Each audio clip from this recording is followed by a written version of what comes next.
भाई ये स्क्रीन दिख रहा है सबको, booklet? Yes sir. Okay.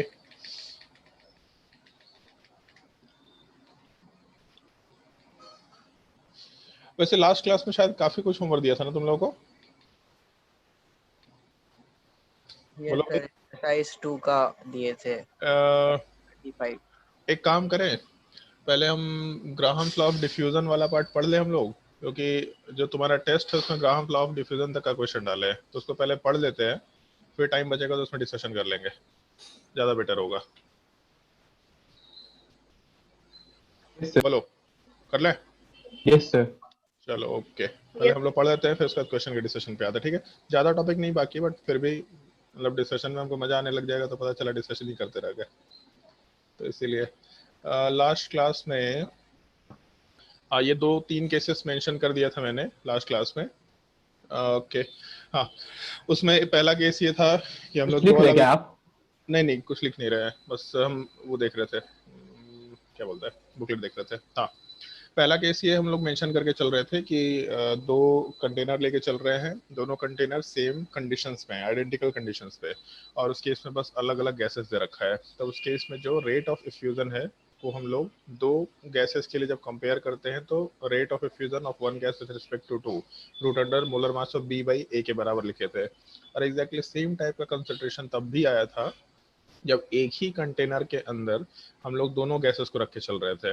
Case 2, एक ही कंटेनर के अंदर दोनों गैसेस हैं, दोनों का प्रेशर सेम है, या बेसिकली दोनों का नंबर ऑफ मोल सेम है, क्योंकि जब प्रेशर और नंबर ऑफ मोल सेम होगा और एक ही कंटेनर के अंदर गैस है, मतलब वॉल्यूम और टेम्परेचर भी सेम होगा, तो भी एग्जैक्टली सेम एक्सप्रेशन आया था।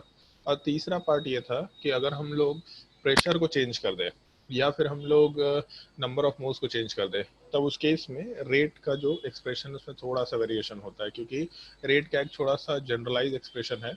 ये पार्ट हम लोग कंसिडर करते हुए काम करते हैं, ऑल्दो बहुत काम का नहीं होता एक्सप्रेशन, क्योंकि कभी भी एरिया ऑफ क्रॉस सेक्शन और टेम्परेचर को इन्वॉल्व करता हुआ सवाल हम नहीं देखे हैं, तो मेरे हिसाब से काम का नहीं है ऑल्दो, बट फिर भी थोड़ा ध्यान रखने लायक होता है।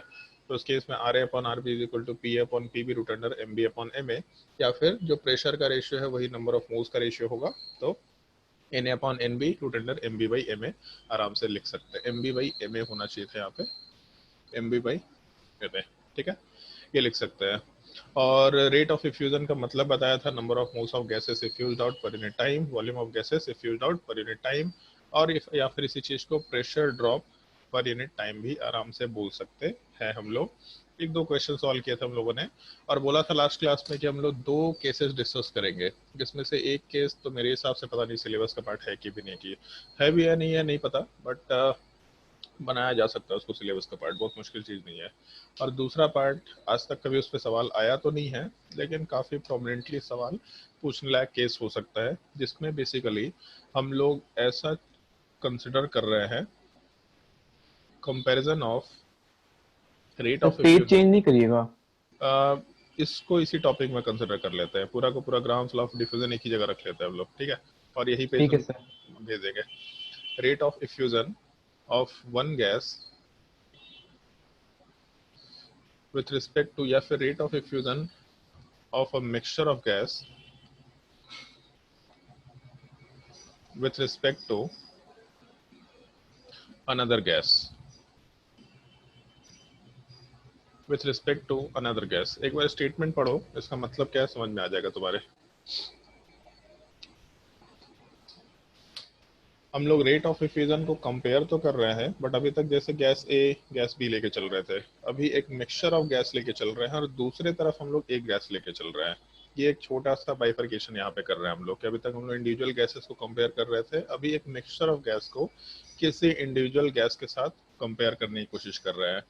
तो इस केस में ऐसा बोला तो जा सकता है, ऑब्वियस सी बात है, जैसे अगर मान लो कि एक कंटेनर में गैस बी प्लस सी है, मतलब मिक्सचर ऑफ गैस है, और दूसरे कंटेनर वाले पार्ट में सिमिलर टाइप के कंटेनर में सिमिलर कंडीशन पे वॉल्यूम टेम्परेचर प्रेशर सेम है। वॉल्यूम टेम्परेचर प्रेशर सेम होने का मतलब कि बी प्लस सी का कंबाइंड प्रेशर, मतलब total pressure is equal to pressure of A, ऐसा मेंशन करते हुए चल रहा है। तो इस केस में अगर दोनों कंटेनर में इस तरीके से गैसेस लेके चले, तो रेट ऑफ इफ्यूजन अगर हम लोग मिक्सचर का निकाले with respect to rate of A, तो जैसे ऊपर अभी तक कैलकुलेशंस किया था ए और बी, तो उसमें लिखा करते थे हम लोग molar mass of B upon molar mass of A. तो यहाँ पे जैसे अच्छा नीचे अगर ए है तो यहाँ वाले पार्ट में ए ऊपर नीचे बी लिख सकते हैं। तो जो मिक्सचर है उसके मोलर मास वाले पार्ट को हम लोग आराम से यहाँ लिख के काम कर सकते हैं। तो ये एक तरीका होगा जिससे क्वेश्चन सॉल्व किया जा सकता है। मतलब बस उस बी वाले पार्ट के जगह पे जो हम लोग अभी तक कैलकुलेट करते थे, बी और ए वाला पार्ट जिसमें हम लोग मोलर मास को पुट करते थे, उसके जगह पे हम लोग मिक्सचर के मोलर मास को पुट कर रहे हैं। और मिक्सचर के मोलर मास का मतलब क्या होता है, बताएगा कोई? अगर मोलर रेशियो दिया हुआ है दोनों का तो फिर उससे एवरेज मोलर मास निकाल लेंगे। एवरेज मोलर मास, जो कंपाउंड का एवरेज मोलर मास है, सॉरी मिक्सचर का जो एवरेज मोलर मास है, उसी चीज को हम लोग मोलर मास ऑफ मिक्सचर बोला करेंगे। तो इस केस में बेसिकली हम लोग ऐसा मान के चल रहे हैं कि जो एवरेज मोलर मास है हम लोग उसके रिस्पेक्ट में बात कर रहे हैं। बट थोड़ा एब्सर्ड चीज है ये, एक्चुअल में थोड़ा गड़बड़ चीज है। जैसे एक चीज सोच के देखो, एक चीज सोच के देखो केवल। जैसे मान लो ऐसा दिया कि एक कंटेनर है जिसमें H2 गैस है और O2 गैस है, और दूसरा कंटेनर है जिसमें H2 गैस है। तो उस केस में अगर हम लोग H2 और O2 गैस के मिक्सचर को लेके चल रहे हैं और सामने वाले पार्ट में केवल H2 गैस को लेके चल रहे हैं, तो H2 का जो निकलने का रेट है वो नियर अबाउट सेम होना चाहिए। ऑल्दो प्रेशर वाला पार्ट थोड़ा डिफरेंस में है, लेकिन फिर भी सर सेम होना H2 चाहिए। और O2 तो रिएक्टिंग गैसेस है। रिएक्ट करेगा पक्का? आप टेम्परेचर बताइएगा तब ना बोलेंगे। कब रिएक्ट करता है H2 और O2? कोई कुछ सिचुएशन मालूम है H2 और O2 आपस में बिजली कब रिएक्ट? क्या? बिजली पास करा देंगे। हाँ, तब रिएक्ट करता है। तो बिजली पास कराएंगे मतलब एक गैस को हम लोग डाल रहे हैं एक जगह पे, तो बिजली पास हो रहा है क्या उधर? नहीं। तो रिएक्टिंग गैसेस हैं, लेकिन वो रिएक्शन बहुत ही एक्सट्रीम कंडीशन पे होगा, बहुत एक्सट्रीम कंडीशन पे। वो चीज़ यहाँ अवेलेबल नहीं है, तो नॉन रिएक्टिंग गैसेस कंसिडर करके चल सकती है इस चीज़ को। ठीक है। जैसे रिएक्टिंग गैसेस का मतलब है कि नॉर्मल रूम टेम्परेचर पे जैसे NH3 हो गया और HCl हो गया, तो NH3 गैस और HCl गैस तुरंत NH4Cl बना देता है। वो रिएक्टिंग गैस के कैटेगरी में डाल दो। अगर हम लोग को एक रिएक्शन को इंड्यूस कराना पड़ रहा है तो ओवरऑल नॉन रिएक्टिंग गैसेस ऐसा बोलते हुए काम कर सकते हैं। अदरवाइज तो जितने भी गैस है वो सारे रिएक्टिंग है, ऑब्वियस सी बात है। ठीक है, तो यहाँ पे नॉन रिएक्टिंग बिहेवियर में ही रहेंगे, क्योंकि हम लोग करंट आइदर ना बहुत हाई टेम्परेचर पास करा रहे हैं और ना बहुत मतलब हम लोग कोई करंट पास करा रहे हैं, तो इसलिए नॉन रिएक्टिंग गैसेस के जैसा कंसिडर कर सकते हैं इस चीज़ को।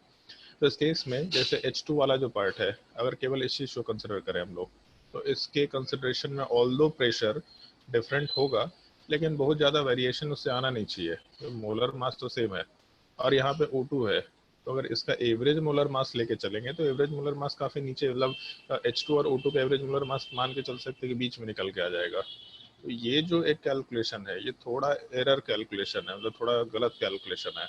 इसको करने का ये जो तरीका हम लोग लिखते हैं, ये तब यूज़ करना जब सवाल में H2 गैस O2 गैस का नंबर ऑफ मोल्स नहीं मालूम हो, केवल मिक्सचर का मोलर मास दे रखा हो। मतलब जब अपने पास कोई ऑप्शन नहीं है मिक्सचर के मोलर मास के अलावा कैलकुलेशन करने का, तब हम लोग ये चीज़ यूज़ कर सकते हैं।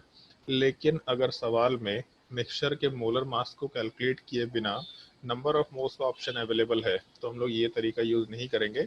और इसका तुम लोगों को एग्जैक्ट फंडा तब समझ आएगा जब हम लोग एग्जाम्पल के थ्रू इस चीज़ को डील करेंगे।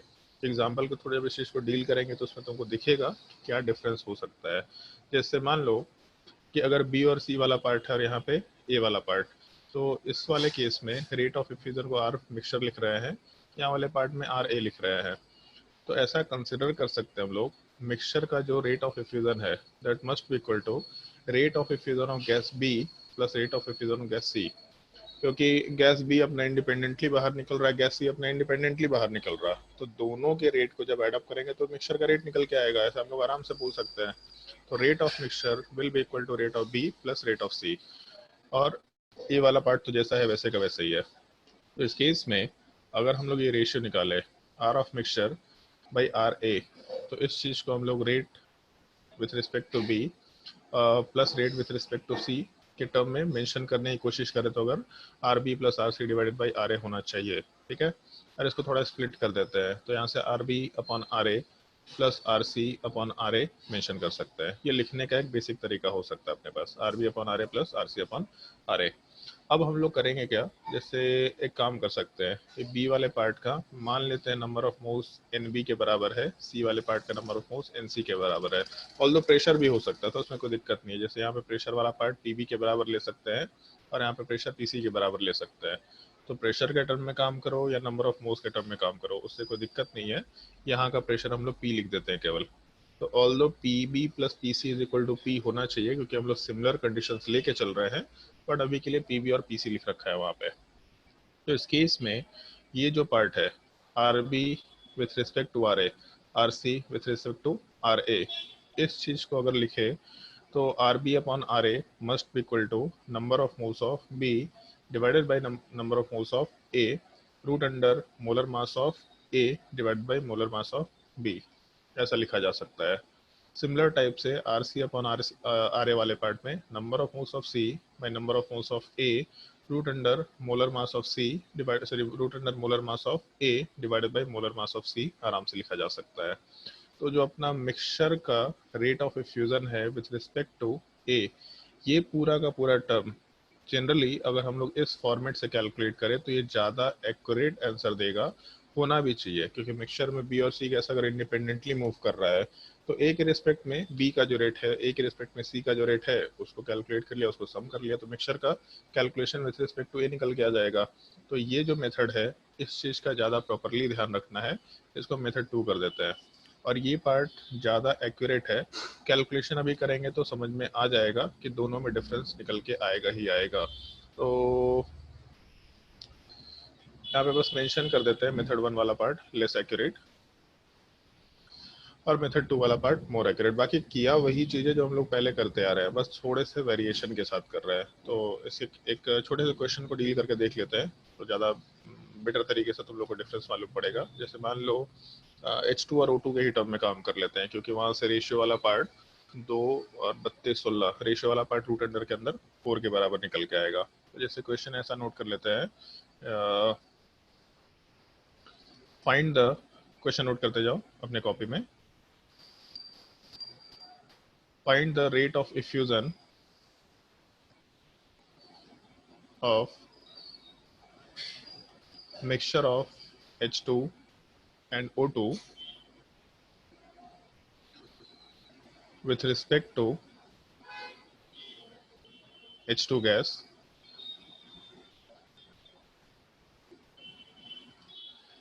taken in two separate containers, taken in two separate identical containers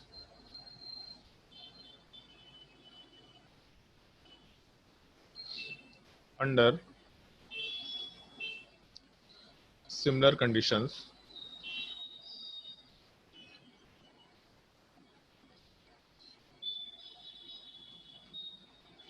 given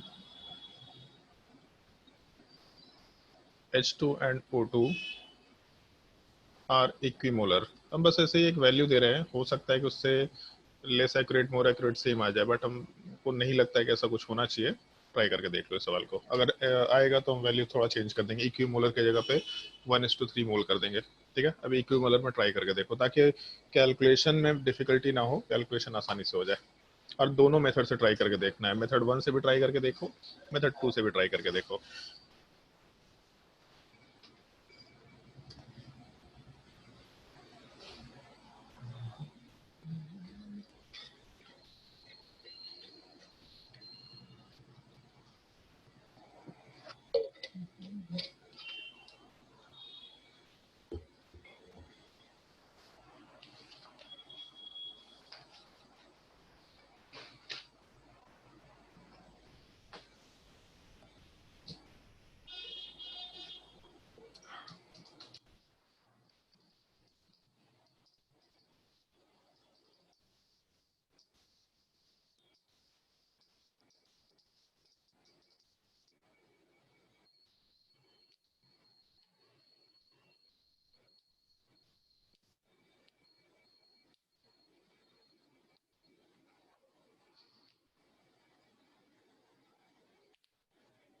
sir पहले में इक्वल होगा।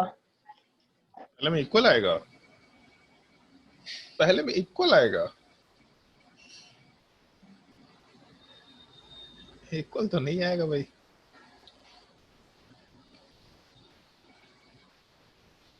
अगर मेथड 1 फॉलो करते हैं तो एवरेज मोलर मास निकालना होगा हम लोगों को मिक्सचर का, फिर एवरेज मोलर मास के रिस्पेक्ट में काम करना होगा। और क्योंकि क्वेश्चन में आइडेंटिकल कंटेनर दिया मतलब वॉल्यूम सेम, उसके अलावा आइडेंटिकल कंडीशन, सिमिलर कंडीशन, मतलब जितना एक कंटेनर में प्रेशर है टोटल प्रेशर दूसरे कंटेनर में सेम होना चाहिए, फिर उसके अलावा टेम्परेचर भी सेम है।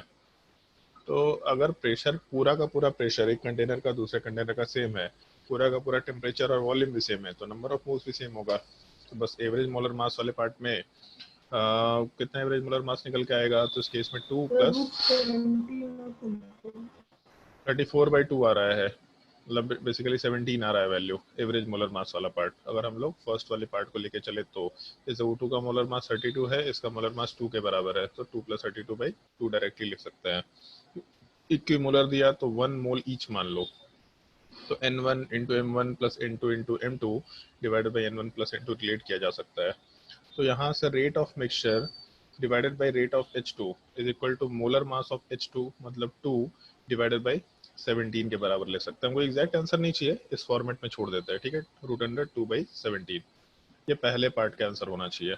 फिर अब मेथड 2 से कैलकुलेट करके देखो कि उसमें डिफरेंस आ रहा है कि सेम आ रहा है वैल्यू।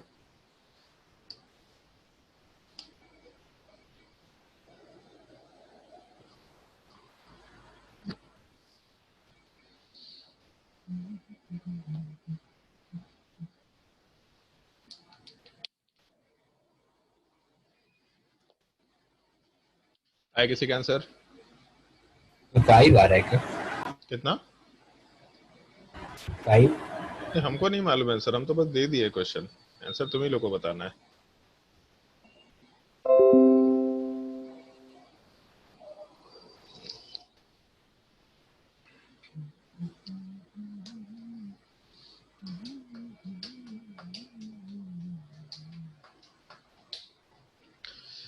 आया जी किसी का आंसर? हाँ भाई, नायक मूवी का हीरो, आया आंसर? सर हम शायद कुछ गलती कर रहे हैं, मेरा बहुत अलग आ रहा है, 5/4 आ रहा है। 5/4 आ रहा है मिक्सचर का, मे भी हो मेरा सकता भी है। आर हम mixture divided by R H, मतलब रेट ऑफ मिक्सचर हाँ हो डिवाइडेड सकता है, बाय। हो सकता है, पॉसिबिलिटी है, क्योंकि अभी बोला ना जैसे एक कंटेनर से मेरे 5/4 ही आ रहा है। वो हमको नहीं पता, हम देख लेते हैं एक बार, हो सकता है सही हो, हमको नहीं पता। बट जैसे H2 गैस भी निकल रहा, O2 गैस भी निकल रहा, तो दोनों का वैल्यू एड अप होगा। हो सकता है ज्यादा वैल्यू हो, लेकिन क्योंकि ओवरऑल मास बढ़ रहा है तो इतना होना नहीं चाहिए। हो सकता है तुम लोग नंबर ऑफ मोल्स लेने में दिक्कत कर रहा होगा। Jyotsna, any comments?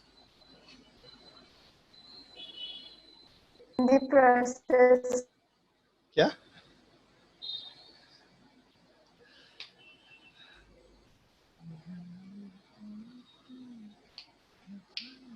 चलो ध्यान दो, जैसे अगर हम लोग दूसरे फॉर्मेट में काम करें, R mixture with respect to R H2 will be equal to R H2 जो मिक्सचर की तरफ था डिवाइडेड बाई आर H2, दोनों बराबर नहीं हो सकता है, ठीक है, क्योंकि उधर नंबर ऑफ मोल्स अलग है, इधर नंबर ऑफ मोल्स अलग है। RO2 बाई RH2 लिख सकते हैं। अगर एक की मोलर मिक्सचर है मिक्सचर में, तो नंबर ऑफ मोल्स 1 और 1 मान लिया, मतलब total number of moles mixture का 2 के बराबर है। तो इसका मतलब सेकेंड कंटेनर में H2 गैस का टोटल नंबर ऑफ मोल्स 2 के बराबर होगा, क्योंकि सिमिलर कंडीशंस है। तो इसका मतलब यहाँ पे फर्स्ट पार्ट में जब कैलकुलेशन करेंगे तो RH2/RH2 will be equal to number of moles का ratio Na/Nb root under molar mass of B by molar mass of A। क्या हो गया? 2 मोल्स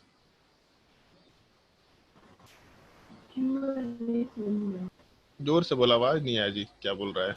सर 2 मोल्स क्यों, समझ में नहीं आया। 2 मोल्स क्यों लिए ये समझ नहीं आया, किसका 2 मोल्स क्यों लिए, मिक्सचर का या फिर H2 का? दोनों।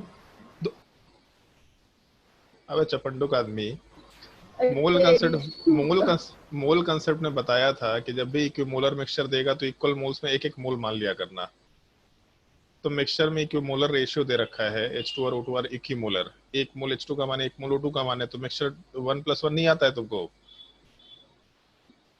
1 + 1 11 हो जाएगा। पर 2 क्यों है? H2 का 2 क्यों है? तो ये भी तो एक्सप्लेन किया ना भाई। तेरा तू ब्रॉडबैंड लगवाया कि नहीं लगवाया, ये बता पहले।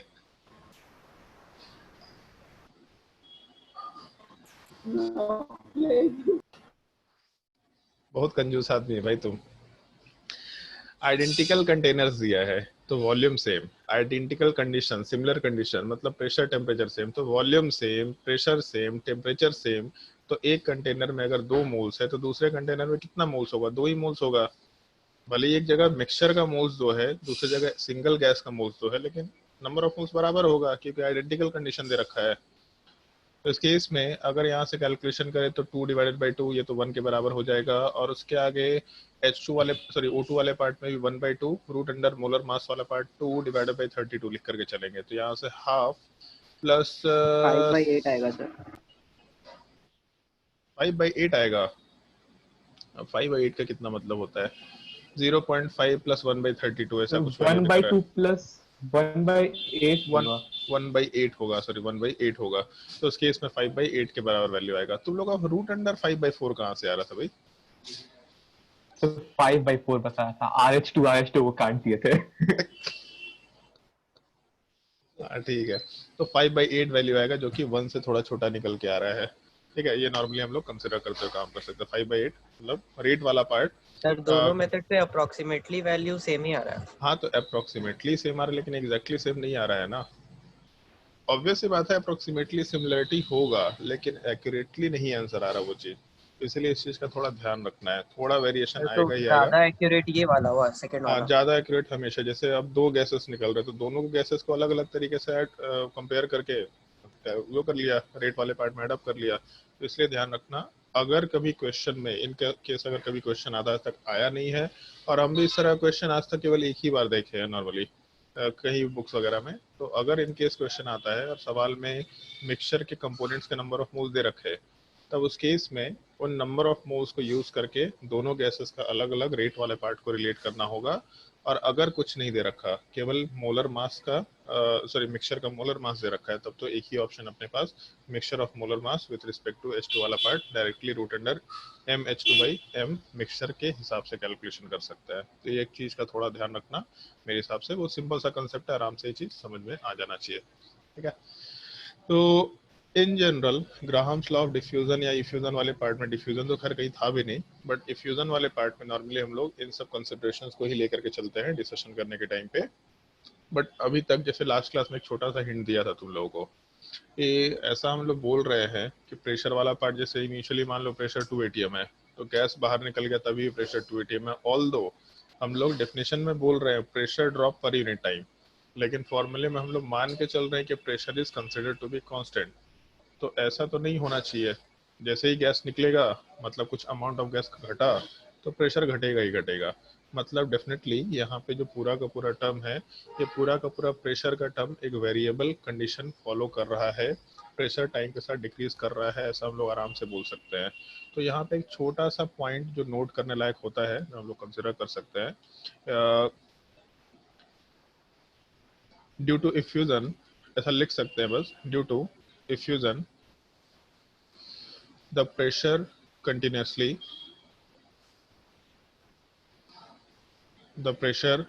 continuously decreases, but according to Graham's law, और अकॉर्डिंग टू ग्राहम्स लॉ मतलब अपने सिलेबस के हिसाब से जो ग्राहम्स लॉ है केवल उसकी बात कर रहे हैं हम लोग। According to Graham's law it is taken to be constant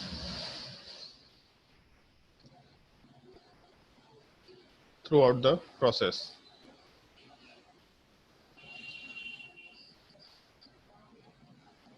through out the process मतलब जब तक इफ्यूजन हो रहा है तब तक कांस्टेंट मान लेंगे, उसके बाद हम लोग उसको घटा ले बढ़ा ले कोई दिक्कत नहीं है, लेकिन जब तक इफ्यूजन हो रहा है वहां पे तक हम लोग प्रेशर को कांस्टेंट मान के चलेंगे। लेकिन ऐसा होता तो नहीं है, तो अगर ऐसा नहीं होता है तो इस केस में ऐसा एक छोटा सा कंसिडरेशन लेके चल सकते हैं।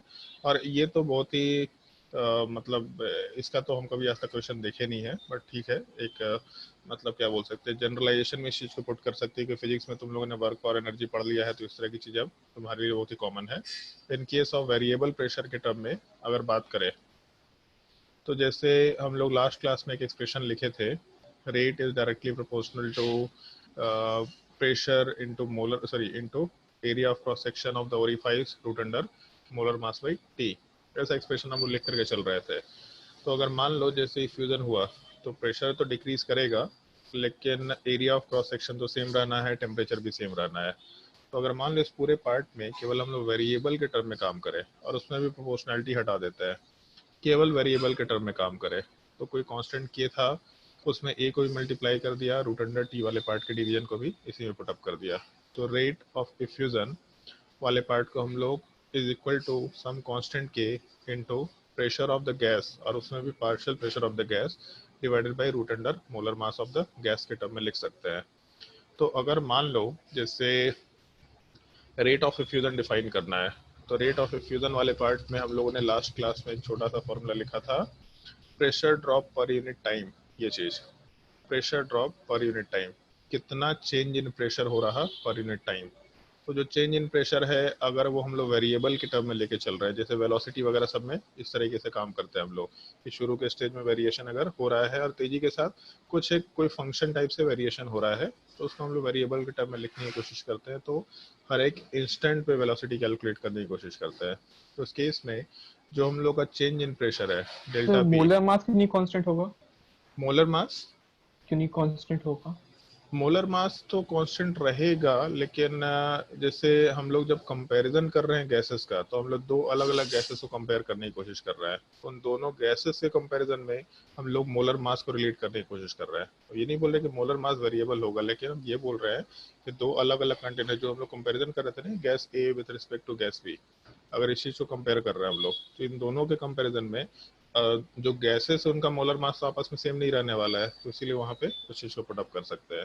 हाँ, ये है कि हम लोग जब भी इन जनरल क्वेश्चन का कैलकुलेशन करेंगे, तो एरिया ऑफ क्रॉस सेक्शन दोनों कंटेनर का सेम रहेगा और इफाइस के लिए, और टेम्परेचर भी दोनों का कांस्टेंट लेके चला करेंगे। तो टेम्परेचर कहीं भी चेंज नहीं होने वाला, तो दोनों कंटेनर में एग्जैक्टली सेम ही वैल्यू रहने वाला है, एरिया ऑफ क्रॉस सेक्शन का और टेम्परेचर का, वो अपने काम को वहाँ पे निकल के नहीं आएगा। तो इस केस में जैसे हम लोग ऐसा लिख सकते हैं, pressure drop per unit time, ठीक है। तो जब बड़ा वैल्यू हुआ तो उस केस में डेल्टा पी अपॉन टी लिख सकते हैं। जब छोटा वैल्यू हुआ तो उसी छोटे वैल्यू में हम लोग आराम से D P by D T mention करते हुए काम कर सकते हैं। और एक छोटा सा चीज़ समझ सकते हैं यहाँ पे वैसे कि एक छोटा सा चीज़ हम लोग समझ सकते हैं यहाँ पे, जैसे रेट ऑफ इफ्यूजन है, तो रेट ऑफ इफ्यूजन मतलब है गैस बाहर निकल रहा है, तो डेफिनेटली कोई पॉजिटिव क्वांटिटी होगा। तो -2 मीटर पर सेकेंड स्क्वायर या फिर -2 ATM पर सेकेंड, इसके हिसाब से काम चल रहा है, ऐसा तो कोई हो नहीं सकता। मतलब रेट ऑफ इफ्यूजन जब भी बोलेंगे तो गैस हमेशा हम लोग अंदर से बाहर निकलता हुआ ही कंसिडर करते हैं, ऑल्दो प्रोसेस दोनों डायरेक्शन में हो सकता है, लेकिन हम लोग उसको एक डायरेक्शन से ही कंसिडर कर रहे होते हैं। तो जो डीपी है, डेल्टा पी, ये हमेशा P final minus P initial होगा। और क्योंकि प्रेशर ड्रॉप हो रहा है, इसका मतलब P2 वाला पार्ट छोटा वैल्यू होगा और P1 वाला पार्ट हायर वैल्यू होगा। तो जब प्रेशर ड्रॉप की बात करेंगे, डेल्टा पी वाला पार्ट चेंज इन प्रेशर की बात करेंगे, तो उस केस में टोटल वैल्यू नेगेटिव निकल के आ रहा होगा। अगर हम लोग न्यूमेरिकली कैलकुलेट करें P2 माइनस P1, हमेशा चेंज का मतलब फाइनल माइनस इनिशियल करता है, P2 माइनस P1, तो पूरा वैल्यू नेगेटिव निकल के आएगा और dt वाला पार्ट तो पॉजिटिव रहेगा ही रहेगा। और क्योंकि रेट कभी भी नेगेटिव नहीं हो सकता, तो इसको हम लोग नेगेटिव तो नहीं रखना चाहेंगे, आराम से इस चीज़ को हम लोग पॉजिटिव में कन्वर्ट करने के लिए माइनस से मल्टीप्लाई कर सकते हैं। और एग्जैक्टली सेम टाइप का कंसिडरेशन जैसे जब हम लोग केमिकल काइनेटिक्स पढ़ेंगे, जहाँ पे हम लोग रेट ऑफ रिएक्शन को कंपेयर करते हैं, रिलेट करते हैं, तो रेट ऑफ रिएक्शन के कंपैरिजन के टाइम पे भी हम लोग वहाँ पे इस टाइप से ही change in amount of reactant by time mention करते हैं, और उसको पॉजिटिव बनाने के लिए हम लोग बाहर माइनस मेंशन कर दिया करते हैं। तो जो रेट ऑफ इफ्यूजन है, उस चीज़ को हम लोग dp बाई dt से रिलेट कर सकेंगे विथ माइनस साइन। तो इस केस में चेंज इन प्रेशर या pressure drop per unit time dp by dt with minus sign will be equal to constant k into pressure वाला part divided by root under molar mass के बराबर लिख सकते हैं। ये पूरे एक्सप्रेशन में बहुत ही सिंपल सा कंसिडरेशन है जो हम लोग को हमेशा करना भी होता है हर जगह पे।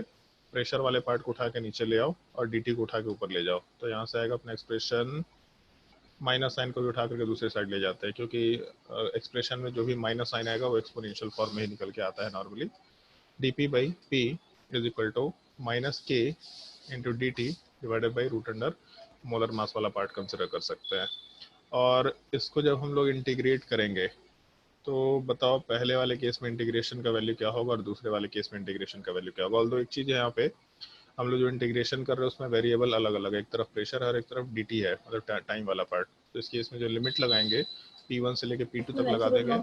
P plus C. हाँ एग्जैक्टली, मतलब ln वाले पार्ट की टर्म में जाएगा। और दूसरे वाले केस में टाइम 0 से लेकर के हम लोग t तक मेंशन करते हुए चल रहे हैं। तो dx by x का इंटीग्रेशन क्या होता है? ln x ln x ln x। तो इस केस में ln p ले लेंगे dp by p, और लिमिट वाला पार्ट आराम से हम लोग P1 से P2 तक लगा सकते हैं। और सामने वाले पार्ट में आना चाहिए, मोलर मास कांस्टेंट है, के वाला पार्ट कांस्टेंट है, उसको उठा के बाहर रख दिया, तो इस केस में minus K T sorry minus K divided by root under M, और डी टी का इंटीग्रेशन अगर करेंगे तो इस केस में टी निकल के आएगा, लिमिट वाला पार्ट 0 से टी तक। तो तो 0 ln से टू बाई P1। हाँ यहाँ वाले पार्ट में एल एन पी, ये इस तरह का बहुत सारा इंटीग्रेशन आएगा अपने थर्मोडाइनमिक्स वाले पार्ट में, बहुत ही नॉर्मल सा चीज़ है। तो इस केस में यहाँ से वैल्यू सीधा L N P two by P one लिख सकते हैं हम लोग, और सामने वाले पार्ट में टी वाला पार्ट जब लिमिट डालेंगे तो टी के ही बराबर रह जाएगा, मतलब minus K T divided by root under M. और एक्चुअल में हम लोग को ये एक्सप्रेशन ध्यान नहीं रखना होता है, नॉर्मली ये एक्सप्रेशन ध्यान नहीं रखना होता है, बट ठीक है इससे भी कंपैरिजन कर सकते हैं, कोई दिक्कत नहीं है। लेकिन जैसे मान लो कि अगर हम लोग यहाँ से एल एन वाले पार्ट को हटाते हैं तो हम लोग एक्सपोनेंशियल फॉर्म में इस को डाल सकते हैं। तो यहाँ से P2 upon E1 is equal to exponential में आगे वाले पार्ट में KT upon root under m चला जाएगा। तो यहाँ से ये एक एक्सप्रेशन है जिसको ध्यान रखना होता है, P2 is equal to P1 into E पर power minus KT divided by root under m। एक ये छोटा सा रिलेशन वाला पार्ट है, जब हम लोग वेरिएबल प्रेशर की बात करेंगे तब उस केस में आराम से रिलेट करते हुए काम कर सकते हैं। तो जो रेट ऑफ इफ्यूजन वाला पार्ट आएगा, उस रेट ऑफ इफ्यूजन वाले पार्ट को तो ऐसा मेंशन कर दिया, इसके फॉर्मेट में ही मेंशन कर दिया, लेकिन फिर रेट ऑफ इफ्यूजन वाले पार्ट में हम लोग हर एक इंस्टेंट पे जैसे जैसे प्रेशर चेंज हो रहा है उस वैसे वैसे हम लोग रेट वाले पार्ट को भी चेंज करते चले जाएंगे। इन एक्सप्रेशंस को जो नीचे दे रखा, इन एक्सप्रेशंस वाले पार्ट को हम लोग जस्ट इंस्टेंट पे भी कैलकुलेशन करना होगा, उस चीज़ के लिए आराम से यूज़ कर सकते हैं। और शायद इसलिए भी क्योंकि काफ़ी कॉम्प्लिकेटेड टाइप का चीज़ दिखाई देता है, हमको भी दिखाई देता है, तो शायद इसलिए भी इस तरह का क्वेश्चन हम आज तक तो नहीं देखे। अगर कभी पूछेगा तो मे भी हो सकता है कि फाइनल प्रेशर वाले पार्ट को रिलेट करने बोल दिया जाए कि फ्यूजन के टाइम पे फाइनल प्रेशर का वैल्यू क्या होगा, अगर हम लोग के पास ये सब वैल्यू ऐसा ऐसा दे रखा। ऑल्दो जो कांस्टेंट है वो कांस्टेंट हम लोग को यूज करना भी नहीं होता है, क्योंकि हम लोग हमेशा रेशियो ले लेते हैं, तो रेशियो में कांस्टेंट वैसे भी कैंसिल आउट होता है, वो अपने काम का निकल के नहीं आता है। लेकिन इस सेंस में ये पार्ट थोड़ा इंपॉर्टेंट है, क्योंकि इस तरह का एक्सप्रेशन केमिकल काइनेटिक्स में आता है और वहाँ पे हम लोग रेट वाले पार्ट को रिलेट करने की कोशिश कर सकते हैं, तो हो सकता है वहाँ पे इस तरह का एक्सप्रेशन थोड़ा इंपॉर्टेंस रखता हो, बट अदरवाइज मेरे हिसाब से ये काम का एक्सप्रेशन नहीं है। क्वेश्चन भी हम नहीं देखे हैं तो हम भी ज़्यादा कुछ इस पर कमेंट नहीं कर सकते। लेकिन हाँ ये चीज़ है कि एक एक्सप्रेशन वाले पार्ट का थोड़ा ध्यान रखना होता है कि अगर हम लोगों का प्रेशर वेरिएबल है तो उस वेरिएबल प्रेशर वाले पार्ट में हम लोग रेट वाले पार्ट को किस तरीके से लिख पाएंगे।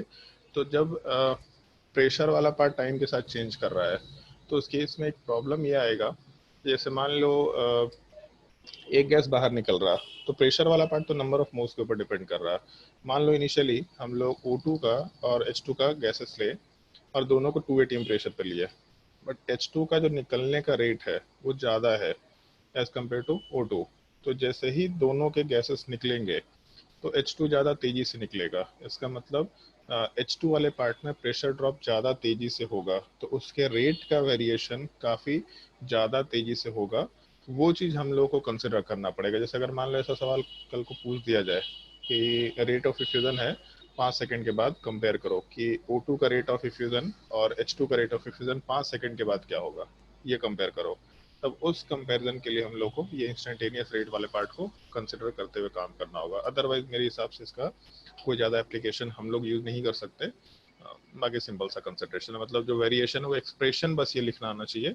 अगर ये एक्सप्रेशन लिख लिया रेट ऑफ इफ्यूजन वाले पार्ट में minus D P upon D T is equal to K P upon root under M, तो उस केस में दूसरे गैस से इसको रिलेट करने के लिए हम लोग आराम से कंसिडर कर सकते हैं। एक चीज़ और हो सकता है मे बी कि कोई एक फंक्शन दे रखा हो कि रेट ऑफ इफ्यूजन जो है उसका वो इस तरह के फंक्शन में एग्जिस्ट कर रहा है, तब उस केस में एक गैस को दूसरे से रिलेट करने के लिए हम लोग ऐसा एक्सप्रेशन यूज कर सकते हैं आराम से।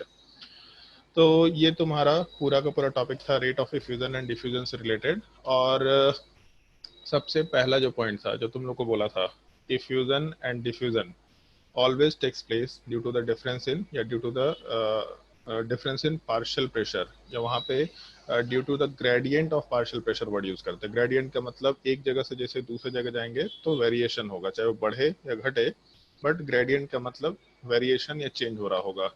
तो अगर हम लोग उस पार्टिकुलर पॉइंट के हिसाब से बात करें, और बोला भी था तुम लोगों को कि उसके ऊपर 2-3 क्वेश्चन फ्रेम करेंगे। अगर हम लोग ग्रेडियंट ऑफ पार्शियल प्रेशर की बात करें, टोटल प्रेशर की बात नहीं कर रहे, केवल पार्शियल प्रेशर, तो उसके हिसाब से हम 2-3 थ्योरेटिकल क्वेश्चंस आराम से फ्रेम कर सकते हैं। और इनफैक्ट तो मेरा सदियों से चला हुआ है सवाल है, और मेरे सर भी हम ही से पूछे थे, वही सवाल हम इधर भी पूछा करते हैं। वही सब क्वेश्चंस पे यहाँ पे डिस्कस करेंगे। जैसे सबसे पहला सवाल जो है डिस्कशन करने लायक कि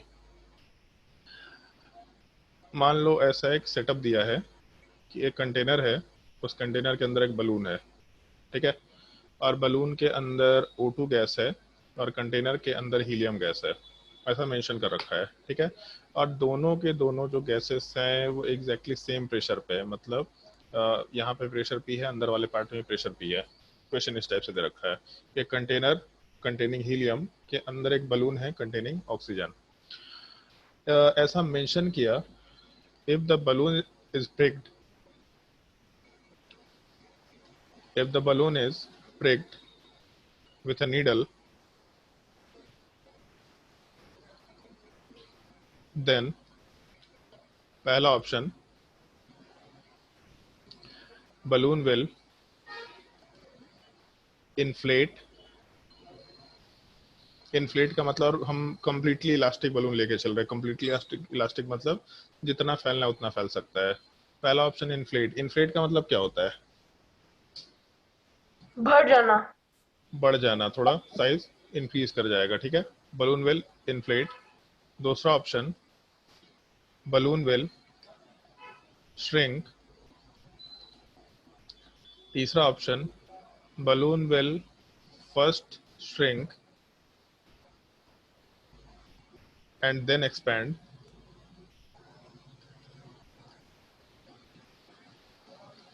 और चौथा option, balloon will first expand या inflate and then shrink and then shrink। Try करके देखो सवाल। सब बड़ा।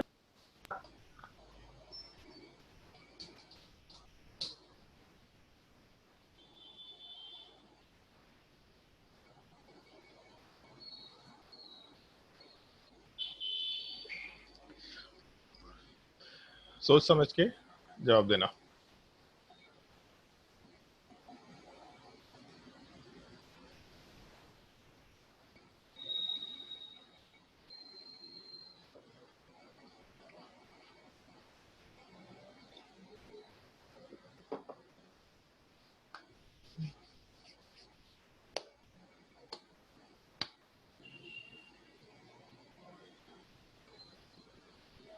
बताओ भाई, कोई तो बोल ही नहीं रहा कुछ।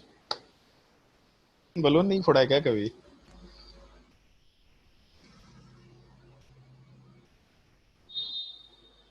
हेलो, तो उसमें दीजिए।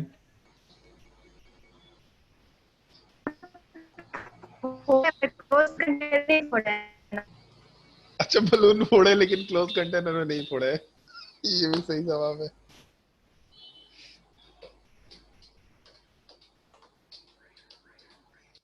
ऑप्शन 4। ऑप्शन 4, पहले बलून एक्सपैंड होगा फिर कॉन्ट्रैक्ट कर श्रिंक जाएगा। होगा।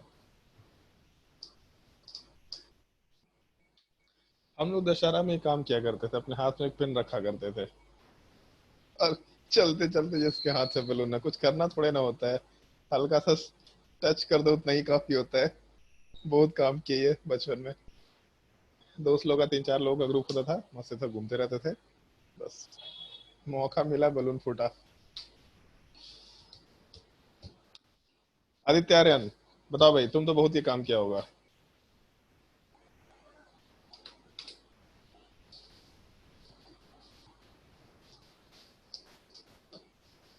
अभी ऑफलाइन हो गया है। बेचारा अपने नेट से ही परेशान है। अद्वै सर नहीं पता। नहीं पता तो किसी को नहीं है, सोचना पड़ेगा, नहीं सोच पा रहे हैं। अनूप बुयंसी लगेगा। क्या होगा? बुयंसी लगेगा। बॉयंसी लगेगा? नहीं नहीं, बॉयंसी नहीं लगेगा यार, बॉयंसी का कंसेप्ट कुछ कहीं नहीं है। ग्राहम्स लॉ डिफ्यूजन पढ़ा रहे हो अनूप। सर ये जो कंटेनर का प्रेशर दिया हुआ है वो जब बैलून डालें उसके बाद का प्रेशर दिया हुआ है या फिर सब कंटेनर में जब कंटेनर के अंदर बलून, ऐसे हाइपोथेटिकली सिचुएशन में हम लोग उसका बलून फोड़ नहीं सकते, बट कर सकते हैं ऐसा कुछ एक्सपेरिमेंट, ऐसा कोई दिक्कत नहीं है। तब अगर आदित्य बोल रहा है उसको आपका आवाज नहीं आ रहा है। तुम्हारा भी आवाज हमको नहीं आ रहा है आदित्य। तो ये माइक्रोफोन तो ऑफ रखा है, इसको कहाँ से आवाज आएगा? करके बोल रहा है। जिस टाइम पे बलून में हम लोग छेद किए पिन से, उस टाइम पे हीलियम और अंदर ऑक्सीजन का प्रेशर बराबर है उस इंस्टेंट पे। बताओ प्रियांश, तुम्हारा क्या नहीं ख्याल पता है? Sir.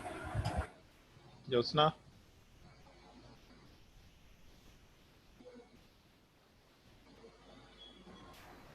Sir option number 4। Option number 4? Option number 1 केवल होगा, श्रिंकिंग का ऑप्शन कभी नहीं आ सकता। इसको सिंपली यहाँ से रिलेट कर सकते हैं। जैसे मान लो कि हीलियम गैस और O2 गैस की अगर बात करें हम लोग, तो इस केस में एक चीज बिल्कुल फिक्स है अपना। पहला चीज तो पार्शियल प्रेशर का डिफरेंस, उसका कंसिडरेशन लेते हैं। जैसे बलून है, अगर मान लो जैसे इसमें एक छेद किया है, तो अंदर O2 गैस तो है, इसका मतलब कुछ ना कुछ पार्शियल प्रेशर एग्जिस्ट कर रहा, जबकि बाहर O2 गैस नहीं है। इसका मतलब पार्शियल प्रेशर ऑफ ऑक्सीजन वाला पार्ट 0 के बराबर है, ये बिल्कुल फिक्स है। तो इस केस में जब पार्शियल प्रेशर ऑफ ऑक्सीजन वाला पार्ट 0 के बराबर है, तो ऐसा हम लोग कंसिडर कर सकते हैं। अच्छा क्या सोच के बोला है श्रिंक, अब हमको समझ में आ गया। ठीक है ठीक है, चलो तो वो भी कंसिडरेशन डिस्कस कर लेंगे। जैसे अगर मान लो कि अंदर वाले पार्ट में हम लोग पार्शियल प्रेशर ऑफ ऑक्सीजन वाले पार्ट को लेकर के चल रहे हैं, तो इस केस में अंदर में कुछ ना कुछ पार्शियल प्रेशर था, बट बाहर वाले पार्ट में 0 है। इसका मतलब ऑक्सीजन गैस वाला पार्ट आराम से अंदर से बाहर मूव करेगा। बट बाहर साइड में हीलियम गैस का पार्शियल प्रेशर कुछ ना कुछ एग्जिस्ट कर रहा है, और अंदर वाले पार्ट में हीलियम गैस का प्रेशर 0 के बराबर है। तो इस केस में जो हीलियम गैस वाला पार्ट है वो उल्टा डायरेक्शन फॉलो करेगा, बाहर से अंदर की तरफ आएगा। लेकिन ज़्यादा रेट ऑफ ये क्या बोलते हैं डिफ्यूजन, डिफ्यूजन वो हीलियम गैस का होगा। मतलब इनिशियल कंडीशन पे जितने तेजी से हीलियम वाला पार्ट अंदर आएगा, उतने तेजी से ऑक्सीजन वाला पार्ट बाहर नहीं जा पाएगा। तो आराम से अंदर नंबर ऑफ मूव्स बढ़ रहे हैं। अगर अंदर नंबर ऑफ मूव्स बढ़ रहे हैं तो उस केस में बलून वाला पार्ट एक्सपेंड कर रहा होगा। स्ट्रिंग क्या सोच के बोला है वो हम बताते हैं। जैसे ये सोचा कि सर शुरू में जितना हीलियम को अंदर जाना हो तो चला जाएगा, ठीक है, उसके बाद फिर ऑक्सीजन बाहर निकलेगा, तो स्ट्रिंग करना चाहिए। शायद ऐसा ही है नरविंद? नहीं सर। तो क्या सोच के बोला स्ट्रिंग? एक्सपैंड तो समझ में आ गया होगा तुमको, यही चीज है, बट यस सर। स्ट्रिंग क्या सोच के बोला? सर बहुत फालतू सा कॉन्सेप्ट है। कोई बात नहीं, सुनने में मजा आएगा। सर मतलब ऐसा कंसिडर कर लिए कि मतलब फ्यूजन हो रहा है, हाँ तो फिर एक पॉइंट ऐसा आ जाएगा कि इतना हीलियम गैस आ जाएगा उसके अंदर, बलून के अंदर, कि उसका हाँ पार्शियल प्रेशर इंक्रीज कर जाएगा हाँ बाहर के मुकाबले। हाँ मुझे भी वही तो लगा। फिर उल्टा डायरेक्शन होने लग जाएगा फ्यूजन। हाँ, तो ये चीज जैसे ठीक है, ऑलमोस्ट ठीक ठीक सोचा, थोड़ा सा गड़बड़ी यहाँ पे है। जैसे मान लो कि इनिशियल स्टेज पे, याद भी एग्जैक्टली सेम ही चीज सोचा है। तो इनिशियल स्टेज पे अगर बात करें तो हीलियम ज़्यादा तेजी से मूव कर रहा है, ऑक्सीजन कम तेजी से मूव कर रहा है, ठीक है। लेकिन अगर हीलियम ज़्यादा तेजी से मूव कर रहा है, तो एक तो पहला चीज़, अगर मान लो एक यहाँ पार्टीशन है, तो हीलियम गैस का प्रेशर इधर 1 atm है, दूसरे साइड 0 atm है, तो डिफ्यूजन कब तक होगा? जब तक कि दोनों तरफ का फिर प्रेशर इक्वल ना हो जाए प्रेशर। 0.5 ना हो जाए, है ना। यस लेकिन सर। अगर हम लोग वेरिएबल प्रेशर के हिसाब से बात करें, तो 1 atm जब प्रेशर था, तो शुरू में जो हीलियम के जाने का रेट है वो तेजी से रहा, काफ़ी तेजी से एकदम से एक्सपेंशन हो गया। लेकिन उसके बाद भी हीलियम वाला पार्ट तो जा ही रहा है। ऑल दो हीलियम के जाने का रेट टाइम के साथ घट रहा है, हीलियम अंदर जा रहा है, टाइम के साथ उसका वैल्यू डिक्रीज करता चला जा रहा है। और ऑक्सीजन वाला पार्ट भी जिस रेट से जा रहा था उससे और धीरे धीरे ही जा रहा है। तो ऑक्सीजन वाला पार्ट जो है वो तो बाहर निकल ही रहा है जैसे निकलना है उसको, हीलियम वाला पार्ट भी अंदर जैसे आना है वो आ ही रहा है, लेकिन शुरू के स्टेज में केवल एकदम से हीलियम वाला पार्ट अंदर आना शुरू किया, बस इसलिए बलून वाला पार्ट एक्सपैंड कर रहा है। और जो प्रेशर के टर्म में हम लोग बात करेंगे, जैसे PV is equal to NRT वाले पार्ट को अगर अप्लाई करने की कोशिश भी करें, तो उस केस में जैसे हम लोग वॉल्यूम के टर्म में भी तो काम करेंगे ना। अगर मान लो कि हम लोग का बलून वाला पार्ट है, उसमें अगर नंबर ऑफ मूव्स वाला पार्ट अंदर गया, तो उस नंबर ऑफ मूव्स वाले पार्ट में प्रेशर अगर इक्वेट करना है, शुरू में तो जीरो प्रेशर था, बाद में अगर प्रेशर वाला पार्ट इक्वेट करना है, इसका मतलब ओवरऑल 0.5 अगर कंसिडर करते हुए काम कर रहे हैं दोनों गैसेस का, मतलब टोटल प्रेशर हम लोगों को तो यही दिखाई देगा 1 एटीएम के बराबर। बाहर का भी टोटल प्रेशर 1 एटीएम के बराबर ही होना है, ये हम लोग को दिखाई दे रहा है। अच्छा हाँ, एक चीज हो सकता है इसमें, एक मिनट सोचने दो। शुरू में हीलियम वाला पार्ट तेजी से अंदर गया, बलून एक्सपेंड किया, ठीक है, फिर उसके बाद हीलियम के जाने का रेट डिक्रीज करना शुरू कर दे, इनफैक्ट डिक्रीज करने का रेट भी ज़्यादा तेजी से होगा, हो सकता है। ऑक्सीजन वाला पार्ट तो टाइम के साथ वैसे भी घट ही रहा है, घटेगा 0.5 तक वैसे भी जाना है, जहाँ तक जाना है जाएगा। वॉल्यूम वाले पार्ट से क्या रिलेशन निकालेंगे इसका?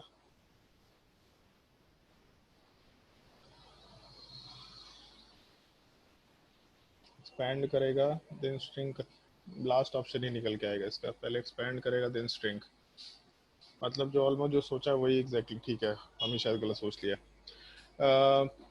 शुरू में हीलियम अंदर जितने तेजी से जाना होगा वो तो जाएगा, और ऑक्सीजन वाला पार्ट बाहर निकलेगा, लेकिन धीरे धीरे निकलेगा। तो ऐसा ऑलमोस्ट कुछ वैल्यू निकल के आएगा, थोड़ा वेरिएबल टाइप का चीज़ रहेगा। जैसे शुरू के स्टेज में गैस वाले पार्ट का जो वॉल्यूम है वो तेज़ी से इंक्रीज करेगा, फिर उसके बाद टाइम के साथ एक मैक्सिमा पहुंचेगा, उसके बाद जो गैस का कुछ पार्ट है वापस से वही उसी वॉल्यूम पे, जैसे शुरुआत में एक सर्टेन वॉल्यूम मान लेते, जीरो तो नहीं ले सकते, एकदम से तेजी से वैल्यू इंक्रीज करेगा, फिर टाइम के साथ धीरे धीरे, मतलब ये नहीं बोल रहा है कि एग्जैक्टली उसी रेट से, लेकिन धीरे धीरे करके बिल्कुल आराम से गैस वाला पार्ट इनिशियली सेम वॉल्यूम पे आ जाना चाहिए। क्योंकि अगर दोनों तरफ का प्रेशर सेम है, इसका मतलब दोनों तरफ में नंबर ऑफ मूव से हम लोग को मतलब होगा वॉल्यूम वाला पार्ट जैसा है वैसे का वैसे ही रखना है, 0.5 इधर, 0.5 इधर, ठीक है। ऑप्शन 4 आंसर होगा, ऑप्शन 1 वाला पार्ट आंसर नहीं होगा, ठीक है। इस केस में एक सेकंड रुक जाओ, शायद ऑप्शन 1 में टिक मार रखे है, ऑप्शन 4 अपना आंसर होगा। शुरू के टाइम पे जो बलून वाला पार्ट है वो एक्सपैंड करेगा, और उसके बाद फिर बलून वाला पार्ट श्रिंक करेगा, क्योंकि शुरू में हीलियम वाला पार्ट तेजी से अंदर जाएगा, और हीलियम वाला पार्ट तब तक अंदर जा रहा होगा जब तक कि वैल्यू दोनों तरफ 0.05 ना हो जाए, और ऑक्सीजन वाला पार्ट अपने रेट से निकल रहा है। तो जो हीलियम वाला पार्ट है वो तेजी से 0.5 पे पहुंच जाएगा। हो सकता है जैसे ऐसा नहीं कि 0.5 पे जाने पे ही बिल्कुल रेट धीरे हो, 0. जब हम लोग ऐसा कंसिडर कर सकते हैं, जैसे मान लो कि जब इनिशियल स्टेज था बिल्कुल T इक्वल टू 0, तो इस केस में हीलियम के जाने का रेट ऑक्सीजन के जाने के रेट से तेजी से था। मान लो T इक्वल टू 10 सेकेंड लेते हैं, मान के चलते हैं, तो अभी उस टाइम पे हीलियम के रेट O2 के रेट से ज़्यादा होगा।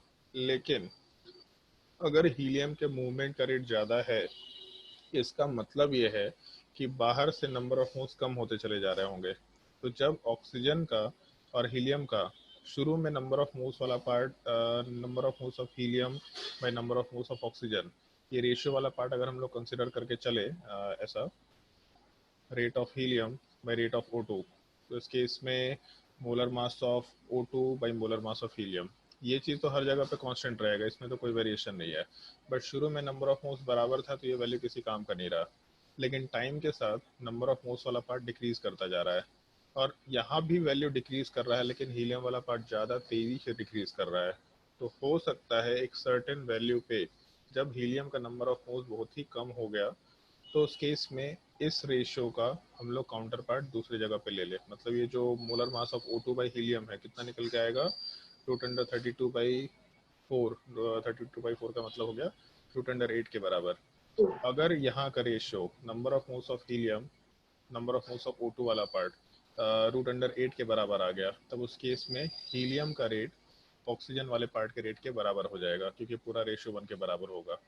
अब उसके आगे, क्योंकि अभी भी डिफ्यूजन हो ही रहा है, अब उसके आगे वाले पार्ट में जब दोनों का रेट बराबर हो गया, तो ऑक्सीजन वाला पार्ट अभी भी बाहर निकल रहा है।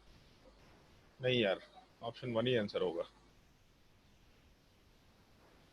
इसके आगे वाले पार्ट में जब number of moles of helium वाला पार्ट का रेशियो इसके बराबर निकल के आ गया, एक सेकंड रुक जाऊंगा, सोचने दो।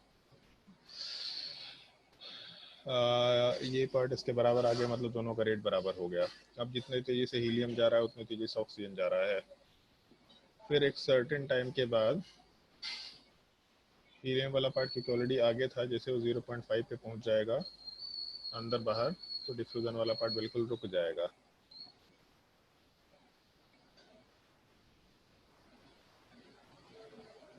बट जो हम लोगों का ऑक्सीजन वाला पार्ट है, इसका डिफ्यूजन चलता ही जाएगा जब तक कि प्रेशर वाला पार्ट बराबर ना हो जाए।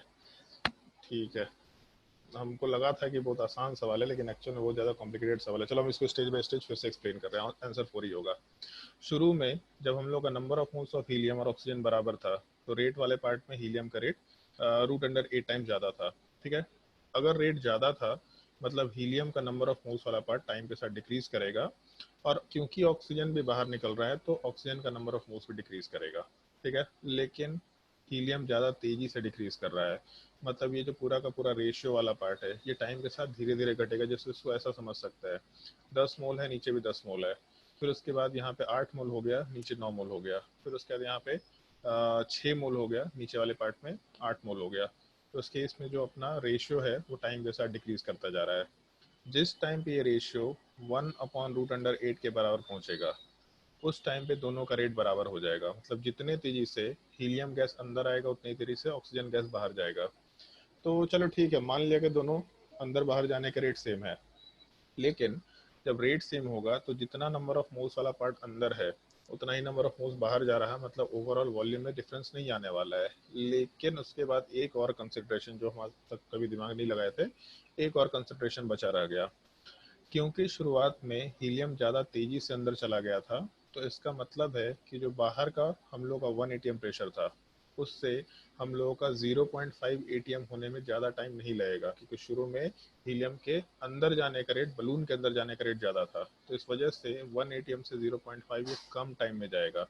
तो जब ये कम टाइम में जाएगा, इसका मतलब हीलियम वाले पार्ट का डिफ्यूजन एकदम से रुक जाएगा। भले ही दोनों बराबर है, बराबर रेट से मूव कर रहा है, तो रेट चेंज नहीं होने वाला, लेकिन जिस टाइम पे हम लोग के बलून वाले पार्ट में प्रेशर 0.5 हो गया और बाहर वाले पार्ट में प्रेशर 0.5 हो गया, तो उस पार्टिकुलर टाइम पे हम लोग का डिफ्यूजन वाला पार्ट हीलियम के लिए रुक जाएगा। लेकिन क्योंकि ऑक्सीजन शुरू से धीरे धीरे बढ़ रहा था, तो इसका मतलब है कि उसका जो रेट ऑफ इफ्यूजन है वो इस टाइम पे, जिस टाइम पे हीलियम वाले पार्ट का इफ्यूजन रुक गया, उस टाइम पे भी ऑक्सीजन वाला पार्ट बलून से बाहर निकल ही रहा होगा। तो जिस इंस्टेंट पे हीलियम का डिफ्यूजन रुकेगा, उसके बाद से फिर हम लोग का वॉल्यूम वाला पार्ट डिक्रीज करना शुरू करेगा। तो ऑलमोस्ट इस टाइप का कुछ वेरिएशन आएगा। कुछ ज़्यादा ही अच्छा सवाल ये हो गया। वॉल्यूम का वेरिएशन कुछ इस टाइप के हिसाब से आएगा। पहले वॉल्यूम वाला पार्ट बढ़ेगा, हो सकता है एक्सपोनेंशियली बढ़े, हो सकता है डायरेक्टली प्रोपोर्शनली बढ़े। फिर वॉल्यूम वाला पार्ट मान के चल सकते कुछ देर कांस्टेंट रहेगा, जब तक number of moles of helium, sorry rate of helium और रेट ऑफ O2 वाला पार्ट डिफ्यूजन के लिए सेम है और हीलियम इफ्यूजन कर रहा है, तब तक वॉल्यूम कांस्टेंट रहेगा। उसके बाद फिर हम लोग का हीलियम फिक्स हो जाएगा और ऑक्सीजन वाला पार्ट जिसको बाहर निकलना था, वो नंबर ऑफ मोल्स बाहर निकलेगा, वापस से वॉल्यूम वाला पार्ट जहाँ से शुरू किए थे एग्जैक्टली वहाँ पे आकर के रुक जाएगा। तो ये इस तरह का कुछ ग्राफ निकल के आएगा। पहले एक्सपेंशन हुआ, फिर कांस्टेंट वॉल्यूम हुआ, फिर वापस से हम लोगों का कंप्रेशन होना शुरू होगा। तो इसलिए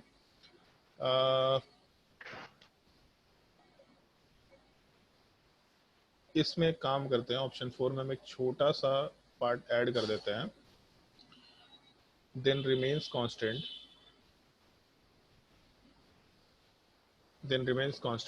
and then shrink। मतलब पहले एक्सपेंशन हुआ, फिर वॉल्यूम कांस्टेंट रहेगा, फिर उसके बाद वॉल्यूम श्रिंक करेगा।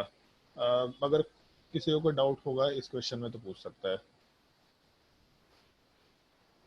तो ये समझ में आया कि इनिशियली इतना वॉल्यूम था, वही वॉल्यूम हो गया फाइनली।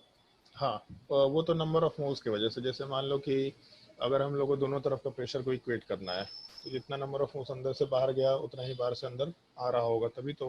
क्योंकि गैस चाहे ऑक्सीजन का हो या गैस चाहे ये क्या बोलते हैं तुम्हारा हीलियम का हो, उसके नंबर ऑफ पार्टिकल से प्रेशर रिलेटेड है। तो अगर अंदर का प्रेशर 0.5 बाहर का प्रेशर 0.5 करना है, और हीलियम के लिए बाहर का प्रेशर 0.5 अंदर का प्रेशर 0.5 करना है, तो बेसिकली जितना ऑक्सीजन का मोल्स बाहर निकला होगा उतना ही हीलियम वाला पार्ट अंदर आ रहा होगा। तो नंबर ऑफ पार्टिकल्स अगर सेम है, पूरे बलून का टोटल प्रेशर 1 atm के बराबर ही रखना है, तो प्रेशर सेम है, नंबर ऑफ पार्टिकल्स सेम है, टेम्परेचर सेम है, मतलब वॉल्यूम वाला part exactly final sir stage में रेट ऑफ सेम निकल कंप्रेशन और एक्सपेंशन का सेम होगा क्या? जाएगा। ड्यूट क्या बोल रहे हैं? रेट ऑफ एक्सपेंशन और कंप्रेशन सेम नहीं, होगा? रेट ऑफ एक्सपेंशन और कंप्रेशन सेम नहीं होना चाहिए, क्योंकि हीलियम के बलून के अंदर जाने का रेट तेज है, तो जो रेट है वो एक्सपेंशन का तेजी से आएगा, कंप्रेशन वाला पार्ट बहुत ही धीरे धीरे हो रहा होगा, क्योंकि एक तो ऑलरेडी ऑक्सीजन का जो रेट ऑफ इफ्यूजन वो कम था और टाइम के साथ और भी डिक्रीज करता जा रहा है, तो इसीलिए दोनों सेम निकल के नहीं आना चाहिए। और कोई डाउट? सर मतलब हम लोग जब हाँ जब बोलो। जब हम लोग कांस्टेंट ले रहे हैं, मतलब जब बैलून ना एक्सपैंड हो रहा है ना श्रिंक, उस वक्त हम लोग हाँ rate of O2 is equal to rate of AT बोल रहे हैं। हाँ, बोल रहे हैं उस पार्टिकुलर और स्टेज पे। हाँ, और स्टार्टिंग में हम लोग बोल रहे हैं कि rate of eighty is greater than rate of O2, हाँ, लेकिन कन्वेंशनली तो रेशियो ऑफ रेट हमेशा कांस्टेंट रहेगा ना।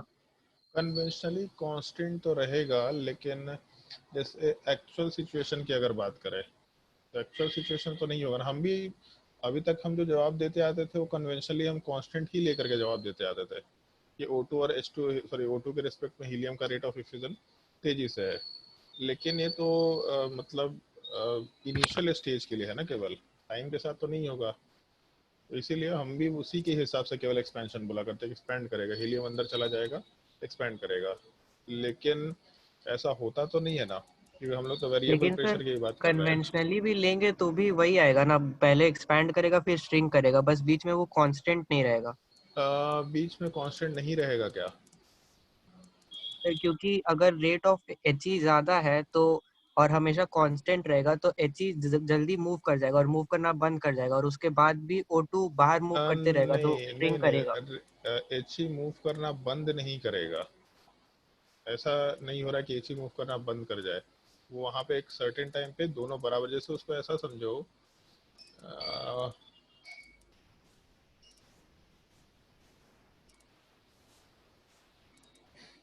जैसे कांस्टेंट सर वॉल्यूम का। ऐसा नहीं हो सकता है कि जब उन लोग का रेट्स इक्वल हो गया उससे पहले ही, मतलब जब उन लोग का रेट्स इक्वल होता था उससे पहले ही एच पूरा इनसाइड इफ्यूज कर गया हो? नहीं, वैसा तो हो भी सकता है, वैसे ही पॉसिबिलिटी है, लेकिन ऐसा होगा नहीं मेरे हिसाब से। अ, एक सेकंड रुको, इसमें एक और नया चीज आ रहा है, मे भी हो सकता है शायद कांस्टेंट वॉल्यूम वाला पार्ट भी ना हो।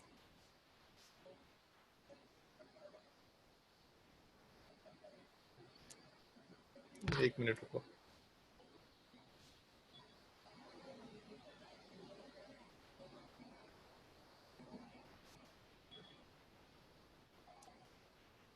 हाँ ठीक है, कांस्टेंट वॉल्यूम भी नहीं होना चाहिए। चलो ठीक है, इस सवाल को हम दूसरे तरीके से रिलेट करते हैं, फिजिक्स से सवाल से रिलेट करते हैं। जैसे मान लो दो पार्टिकल है, ठीक है, दोनों मूव करना शुरू किया, जीरो वेलोसिटी से दोनों मूव करना शुरू किया। ए का शुरू के 10 सेकंड तक, केवल शुरू के 10 सेकंड तक, ऐसा लिख देते हैं 10 सेकंड तक ए वाले पार्ट का जो एक्सेलरेशन है वो 10 मीटर पर सेकंड स्क्वायर है, ठीक है, और बी वाले पार्ट का एक्सेलरेशन मान के चलते हैं कि 5 मीटर पर सेकंड स्क्वायर है। तो 10 सेकंड के बाद कितना वेलोसिटी आएगा? 150। 100, 150। ऊपर वाले केस में 100 और नीचे वाले पार्ट में 50, ठीक है। तो यहाँ तक ये छोड़ देते हैं। फिर उसके बाद ऐसा बोलते हैं कि हम लोग का जो 20th सेकंड हुआ, 20th सेकंड वाले पार्ट में इसका एक्सेलरेशन डिक्रीज किया। डिक्रीज करने का मतलब है कि मान लेते हैं 7 मीटर पर सेकंड स्क्वायर के बराबर आ गया, और नीचे वाले पार्ट में मान लेते हैं 4 मीटर पर सेकंड स्क्वायर के बराबर आ गया। तो फिर इस केस में वेलोसिटी कितना होगा?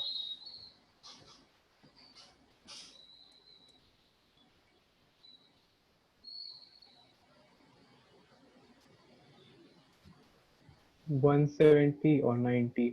इतना टाइम तो नहीं लगना चाहिए था यार, 10 सेकंड का गैप है, 7 मीटर पर सेकंड स्क्वायर, 170 और नीचे वाले पार्ट में 50 + 4 मतलब 90 के बराबर, ठीक है।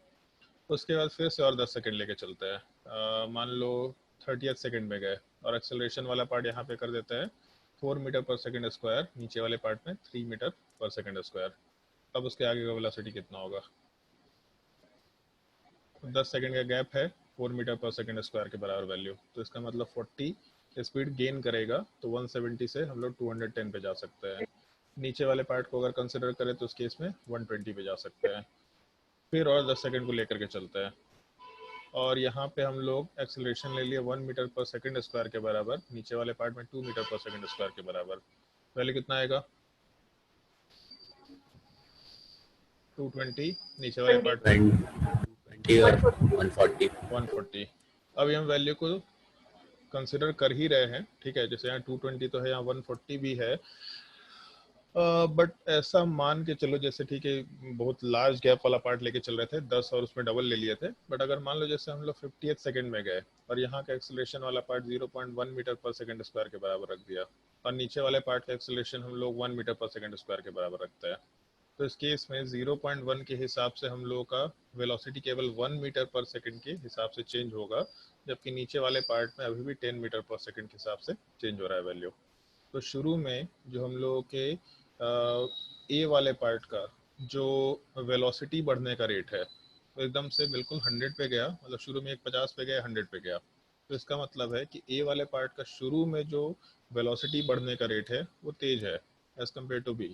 फिर टाइम के साथ जैसे जैसे बात करें तो टाइम के साथ अभी भी जैसे सेकंड वाले केस की भी बात करें तो भी उस केस में ए के वेलोसिटी बढ़ने का रेट तेजी से है एज कम्पेयर टू बी। उसके आगे वाले पार्ट में भी अभी भी ये ज़्यादा तेज वेलोसिटी पे रख रहा है, मतलब 10 सेकंड में ज़्यादा वेलोसिटी गेन कर रहा है एज कम्पेयर टू बी। लेकिन उसके अगले वाले पार्ट में अब यहाँ पे जो हम लोग का वेलोसिटी गेन हुआ वो कम हो गया एज कम्पेयर टू बी, उसके आगे वाले पार्ट में और भी कम हो गया एज कम्पेयर टू बी। तो यहाँ पे हीलियम इसको कंसिडर कर लेते हैं, ऑक्सीजन वाला पार्ट। टाइम के साथ ऑक्सीजन का रेट ऑफ डिफ्यूजन डिक्रीज कर रहा, हीलियम का भी रेट ऑफ डिफ्यूजन डिक्रीज कर रहा, लेकिन क्योंकि इसका इनिशियल रेट वाला पार्ट काफ़ी हाई था, इसका मतलब शुरू में इसके इफ्यूज़न का जो अमाउंट है वो काफ़ी ज़्यादा होगा। टाइम के साथ वो इफ्यूज़न का अमाउंट घटेगा, लेकिन घटने के बावजूद ऑक्सीजन वाले पार्ट से कुछ स्टेज तक ज़्यादा रहेगा, घटने के बावजूद।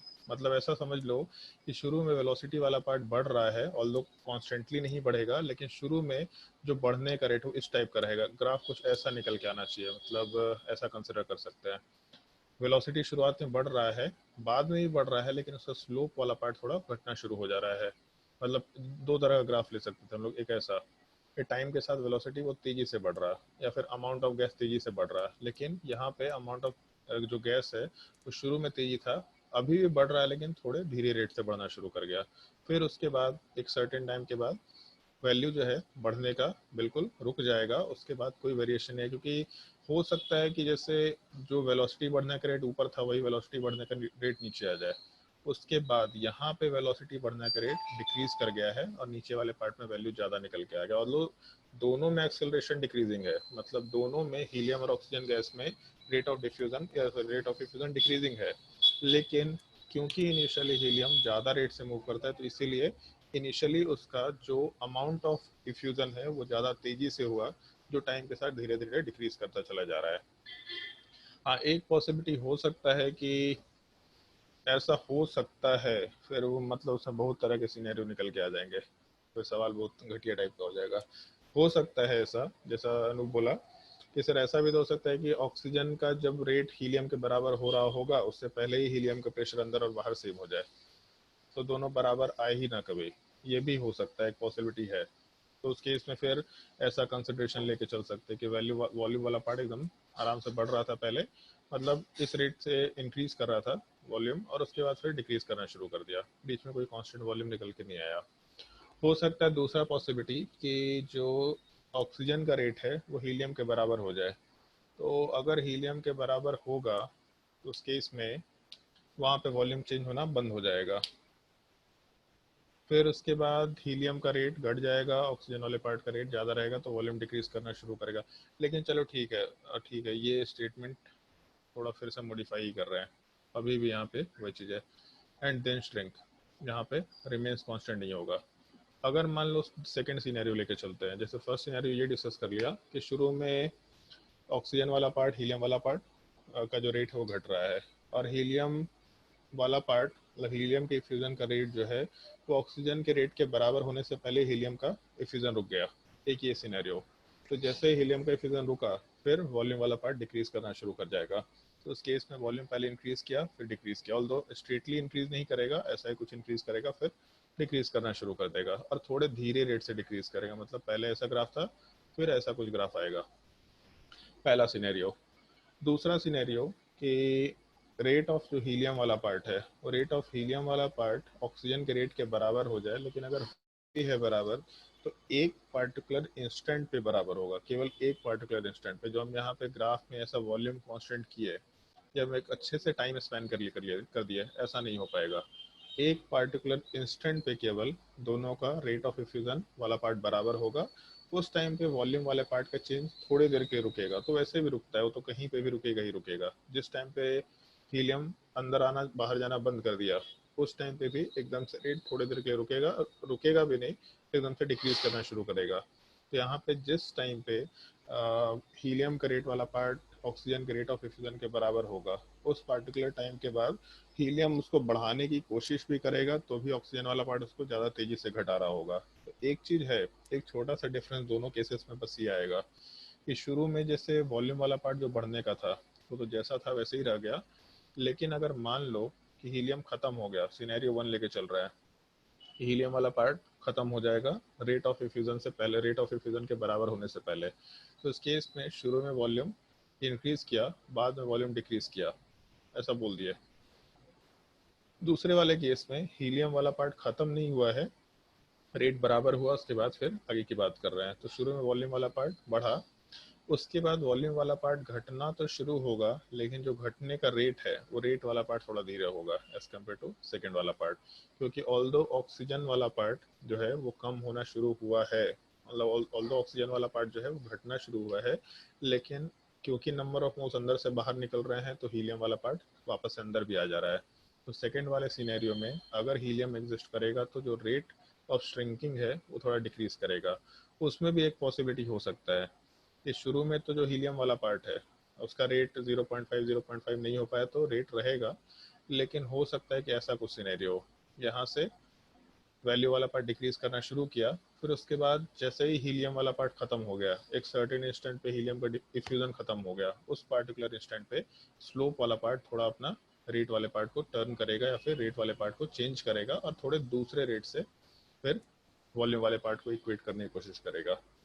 तो खैर बहुत अच्छा सवाल हो गया, मतलब हम इतना नहीं सोचे थे, हम तो यही सोच के चलते थे कि भाई प्रेशर वाला बहुत पार्ट, कॉम्प्लिकेट हो गया। मतलब सिंपल सिनेरियो जो हम लोग लेके चलते हैं कि प्रेशर वाला पार्ट कांस्टेंट होता है, उसके हिसाब से मेरा आंसर बस पहला वाला पार्ट आता था कि बलून विल इन्फ्लेट, क्योंकि प्रेशर हम लोग कांस्टेंट मान के चलते हैं। बट क्योंकि हम तुमको वेरिएबल प्रेशर बता दिए हैं तो हम वेरिएबल प्रेशर के हिसाब से कंसिडरेशन लेके चले, तो ऑप्शन 4 वाला पार्ट आंसर निकल के आ जाएगा।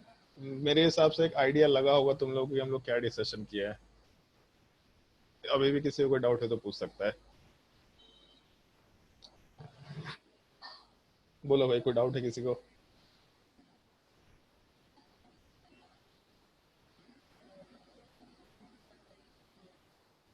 हाँ सर, एक बार फिर से ब्रीफली बता दीजिए।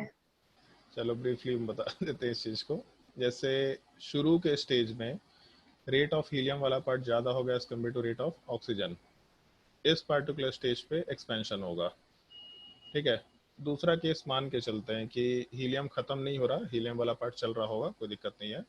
एक सर्टेन स्टेज आएगा जब हीलियम वाले पार्ट का रेट ऑफ इफ्यूजन डिक्रीज करेगा, ऑक्सीजन का भी डिक्रीज करेगा। तो एक सर्टेन स्टेज आएगा, क्योंकि हीलियम का जो रेट है उसका नंबर ऑफ मोल ज़्यादा तेजी से घट रहा है, इसका मतलब हीलियम का जो रेट ऑफ इफ्यूजन है वो ज़्यादा तेजी से डिक्रीज करेगा। तो एक सर्टेन स्टेज आएगा जहाँ पर रेट ऑफ ऑक्सीजन वाला पार्ट हीलियम के बराबर होगा, तब भी उस केस में जस्ट इसके पहले तक एक्सपेंशन होगा, यहाँ तक कोई दिक्कत नहीं है। इस पार्टिकुलर इंस्टेंट पे एकदम से, मतलब बस एक पार्टिकुलर इंस्टेंट पे जब दोनों का रेट बराबर होगा, उस टाइम पे ना एक्सपेंशन होगा ना कंप्रेशन होगा, क्योंकि नंबर ऑफ मोल्स जो अंदर जा रहा है वही एग्जैक्टली बाहर आ रहा। फिर उसके आगे जो हीलियम वाले पार्ट के इफ्यूजन का रेट है वो डिक्रीज कर जाएगा ऑक्सीजन वाले पार्ट से, क्योंकि इसके डिक्रीज होने का रेट काफ़ी तेजी से था।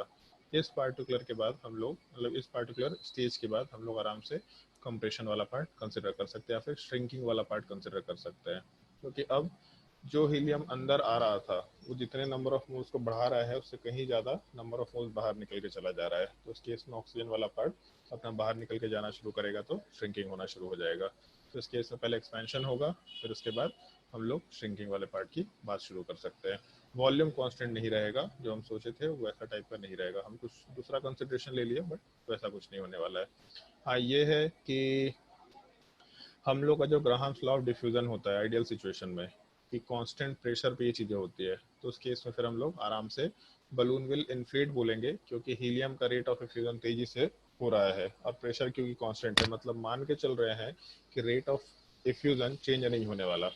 तो अगर रेट ऑफ इफ्यूजन चेंज नहीं होने वाला मतलब आइडियल सिनेरियो की बात कर रहे हैं, तो हीलियम अंदर जाता रहेगा, बलून वाले पार्ट का एक्सपेंशन होता चला जाएगा। ये एक चीज़ है जो हम लोग यहाँ पे कंसिडर करते हुए काम कर सकते हैं। तब उस केस में फोर्थ ऑप्शन आंसर नहीं होगा, तब उस केस में केवल फर्स्ट ऑप्शन आंसर निकल के आ जाएगा। चलो इस सवाल के बाद एक और क्वेश्चन ट्राई करके देखो थ्योरेटिकल, और ये भी केवल तुम्हारे इफ्यूजन और डिफ्यूजन के पार्शियल प्रेशर वाले पार्ट से रिलेटेड है।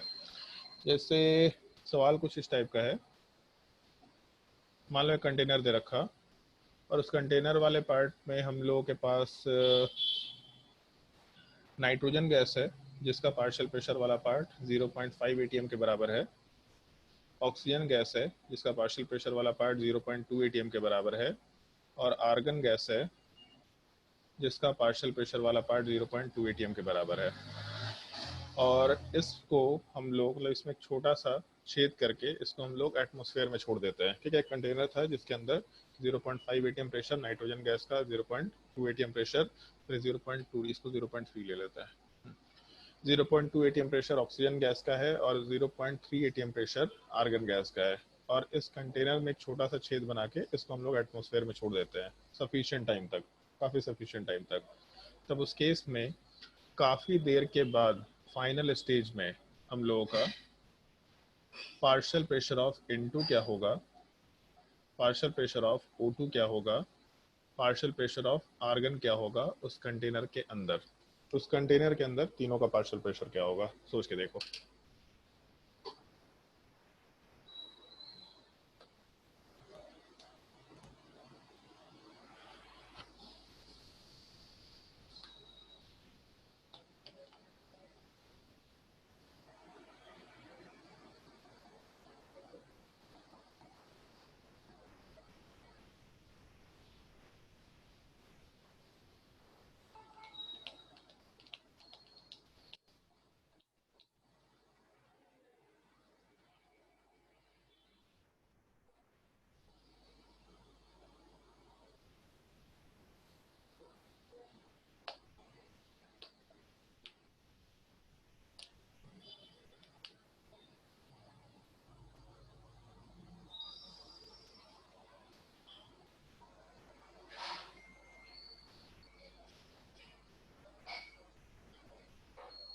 कुछ समझ आ रहा है सवाल में क्या करना है? Yes, sir.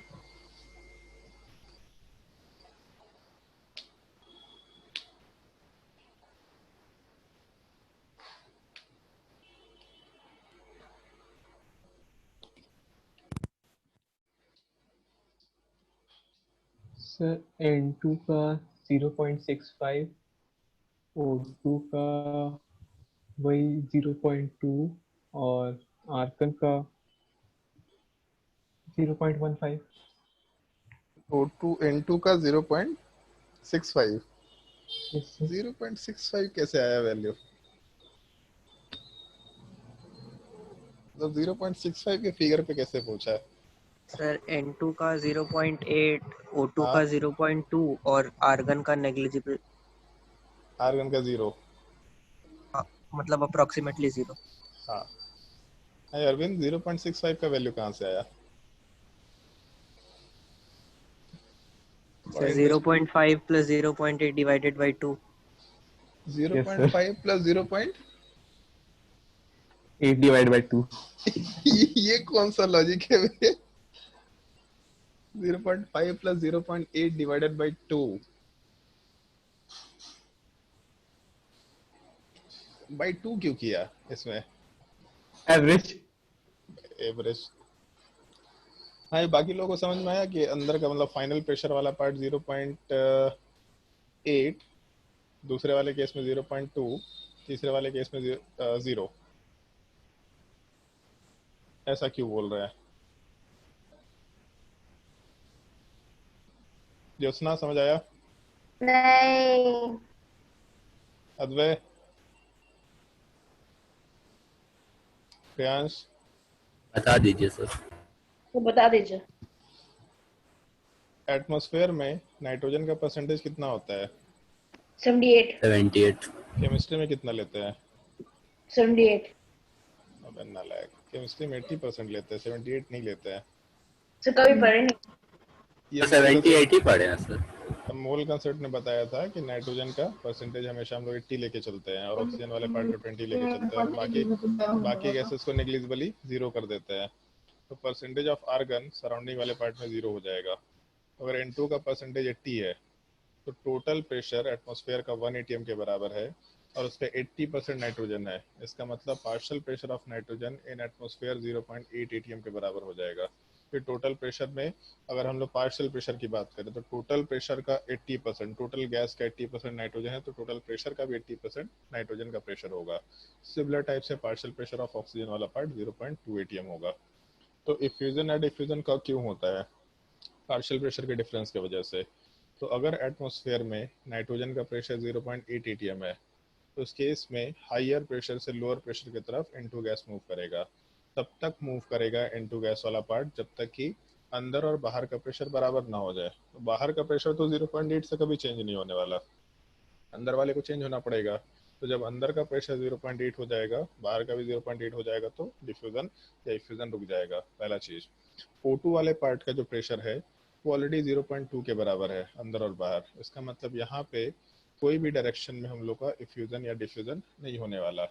और बाहर आर्गन वाले पार्ट का प्रेशर 0 atm के बराबर है और अंदर वाले पार्ट में 0.3। तो हायर से लोअर प्रेशर की तरफ पार्टिकल्स आराम से मूव करेंगे, तब तक मूव करेंगे जब तक कि बाहर के प्रेशर के बराबर ना हो जाए। इसका मतलब आर्गन का फाइनल प्रेशर 0, ऑक्सीजन का फाइनल प्रेशर 0.2 और नाइट्रोजन का फाइनल प्रेशर आराम से 0.8 के बराबर कंसिडर किया जा सकता है। तो बहुत भारी सवाल नहीं है, ये सवाल तो आराम से कंसिडर करने लायक था। तीसरा एक बहुत ही स्टैंडर्ड सवाल है जो कंसिडर करने लायक होता है। Eight which section white fumes will be formed? Will be formed। और इसमें दो इंफॉर्मेशन है। इससे इंफॉर्मेशन कुछ इस टाइप का दे रखा कि हम लोग एक पाइप है, उस पाइप वाले पार्ट में, ये तुम लोगों ने देखा होगा, अगर तुम्हारे बुकलेट में देखा होगा तो इस तरह का सवाल दिखाई दिया होगा। एक तरफ से हम लोग NH3 गैस को डाल रहे हैं और दूसरी तरफ से हम लोग HCl गैस को डाल रहे हैं। दोनों तरफ मान के चलते हैं प्रेशर बराबर है। प्रेशर डिफरेंट भी कर सकते हैं, अगर डिफरेंट करेंगे तो कैलकुलेशन करना पड़ेगा, बट मान के चलते हैं कि दोनों तरफ का प्रेशर वाला पार्ट P के बराबर है। अगर दोनों के बीच में डिस्टेंस वाला पार्ट x के बराबर है तो इसका मिड पॉइंट आराम से x/2 लिख सकते हैं। सबसे पहले वाले पार्ट को सेक्शन A लिख दिया, उसके बाद A से लेके मिड पॉइंट तक के पार्ट को सेक्शन B कर देते हैं। फिर उसके बाद मिड पॉइंट वाले पार्ट को सेक्शन C, उसके मिड पॉइंट से लेके सबसे लास्ट वाले पार्ट में हम लोग D वाला पार्ट मेंशन किए और सबसे लास्ट में बिल्कुल स्टार्टिंग पोजीशन पे जहाँ से गैसेस जस्ट डिफ्यूज करना शुरू कर रहे हैं उसको E सेक्शन कर दिया। तो कौन से सेक्शन पे वाइट फ्यूम्स का फॉर्मेशन होगा? और वाइट फ्यूम्स क्यों बनेगा? तो जब भी कभी NH3 वाला पार्ट HCl के साथ कंबाइन करता है तो उसके इसमें NH4Cl का फॉर्मेशन कराता है जो कि सॉलिड फॉर्म के फॉर्मेशन में रहता है। और दोनों का कॉम्बिनेशन काफी एक्सोथर्मिक होता है क्योंकि एक एसिड और एक बेस है, तो एक्सोथर्मिक रिएक्शन है और दोनों गैसियस फॉर्म में रिएक्शन कर रहा है, एक्वस फॉर्म में नहीं कर रहा। तो जैसे ही कॉम्बिनेशन करेगा तो जो वाइट फ्यूम्स है NH4Cl की तरफ से वाइट कलर आ गया और क्योंकि गैसियस फॉर्म वाले पार्ट एकदम से सॉलिड में कन्वर्ट हो रहे हैं, काफी ज्यादा हीट लिबरेट हो रहा होगा, तो उस केस में फ्यूम्स का फॉर्मेशन होगा। कौन से सेक्शन में फ्यूम्स का फॉर्मेशन होना चाहिए बताओ?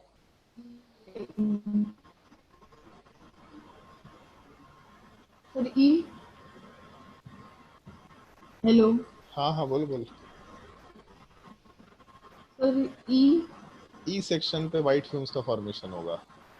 ई का मतलब है ई स्टार्टिंग पॉइंट। मतलब कि HCl के पास में, HCl के पास में होगा। तो पूरा का पूरा सेक्शन यहाँ से लेके यहाँ तक का सेक्शन डी है, यहाँ से लेके यहाँ तक का सेक्शन बी है।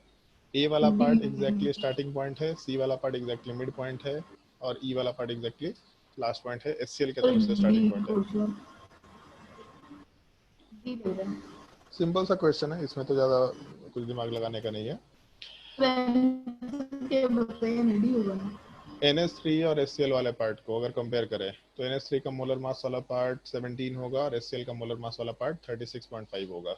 तो जो गैस हेवियर है वो गैस वाला पार्ट थोड़ा less rate of diffusion show करेगा या फिर रिफ्यूजन शो करेगा। तो ये भारी है, मतलब धीरे भागेगा।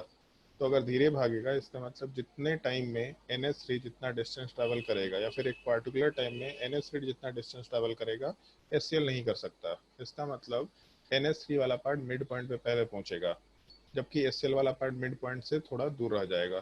तो उसके बाद डेफिनेटली NH3 थोड़ा और डिस्टेंस ट्रैवल करेगा और NH3 वाले पार्ट को कहीं इस पार्टिकुलर सेक्शन में आराम से मीट करेगा, और इस सेक्शन में जहाँ पे मीट किया उस पार्टिकुलर पॉइंट पे हम लोग व्हाइट फिल्म्स का फॉर्मेशन आराम से करा सकते हैं। ऑल्दो एक चीज़ है, जैसे हम तो इसको थियोरेटिकली बता रहे हैं, लेकिन इसका न्यूमेरिकल एस्पेक्ट पॉसिबल है। जैसे अगर मान लो इसमें एक वेरिएशन पुट अप कर सकते हैं हम। मान लो हम लोग HCl का प्रेशर 2 atm कर दिया और NH3 का प्रेशर 1 atm कर दिया। अब इस केस में क्या होगा ये बताओ सोच के। NH3 1 atm प्रेशर पे है और HCl 2 atm प्रेशर पे है। अब इस केस में कौन से सेक्शन पे व्हाइट फिल्म्स का फॉर्मेशन होगा? सोच समझ के जवाब देना। ये इसका न्यूमेरिकल एस्पेक्ट है।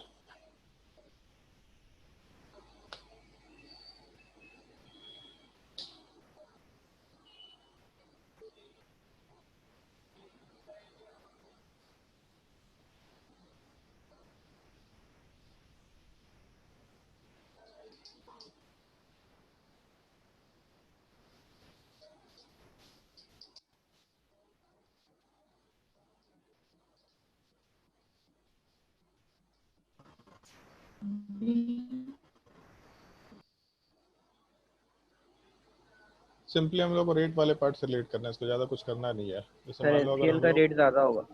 हाँ अगर हम लोग rate of HCl with respect to rate of NH3 निकाले तो प्रेशर का ratio divided by molar mass वाले पार्ट का रेशियो 36.5, तो यहाँ से 2 और ये नियर अबाउट 1/√2 निकल के आ रहा है। तो 1/√2 वाले पार्ट का मतलब ये पूरा का पूरा जो वैल्यू है ये 1 से बड़ा होगा। अगर ये पूरा वैल्यू ग्रेटर देन 1 है इसका मतलब rate of HCl will be greater than rate of NH3।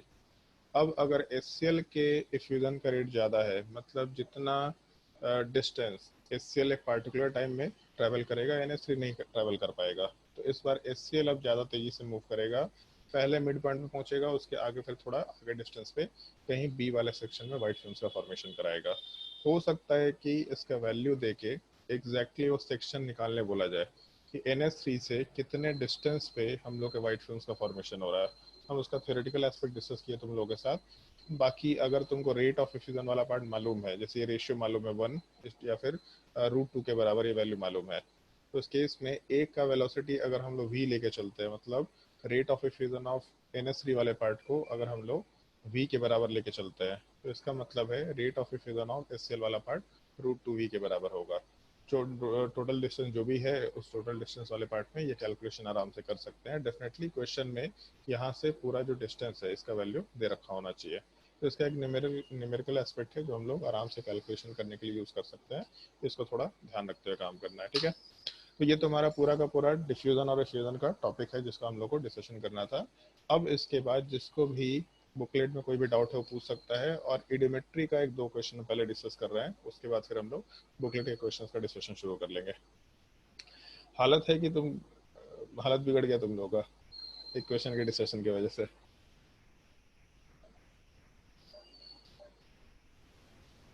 बोलो भाई जल्दी।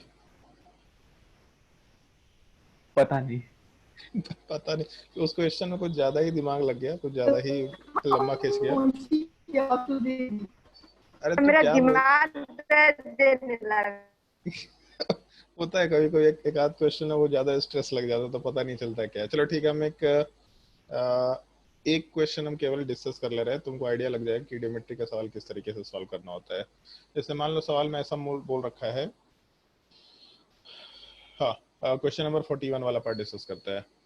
200 ml of a gaseous mixture containing CO, CO2 and N2 on complete combustion in just sufficient amount of O2 shows contraction of 40 ml when the resulting gases were passed through KOH solution.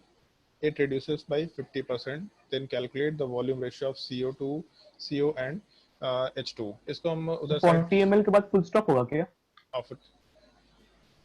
हाँ, full stop होना चाहिए, ठीक है। इसको हम उसमें वो कर लेते हैं, मूव कर लेते हैं क्वेश्चन को, थोड़ा 1 मिनट वेट करो।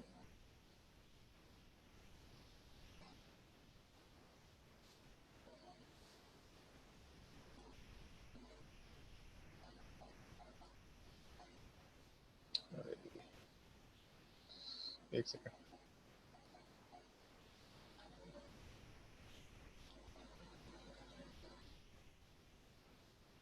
क्वेश्चन में थोड़ा सा पार्ट इसमें है जो एक्सप्लेन करने लायक है, बाकी क्वेश्चन मेरे हिसाब से बहुत सिंपल सा है। चलो ध्यान दो।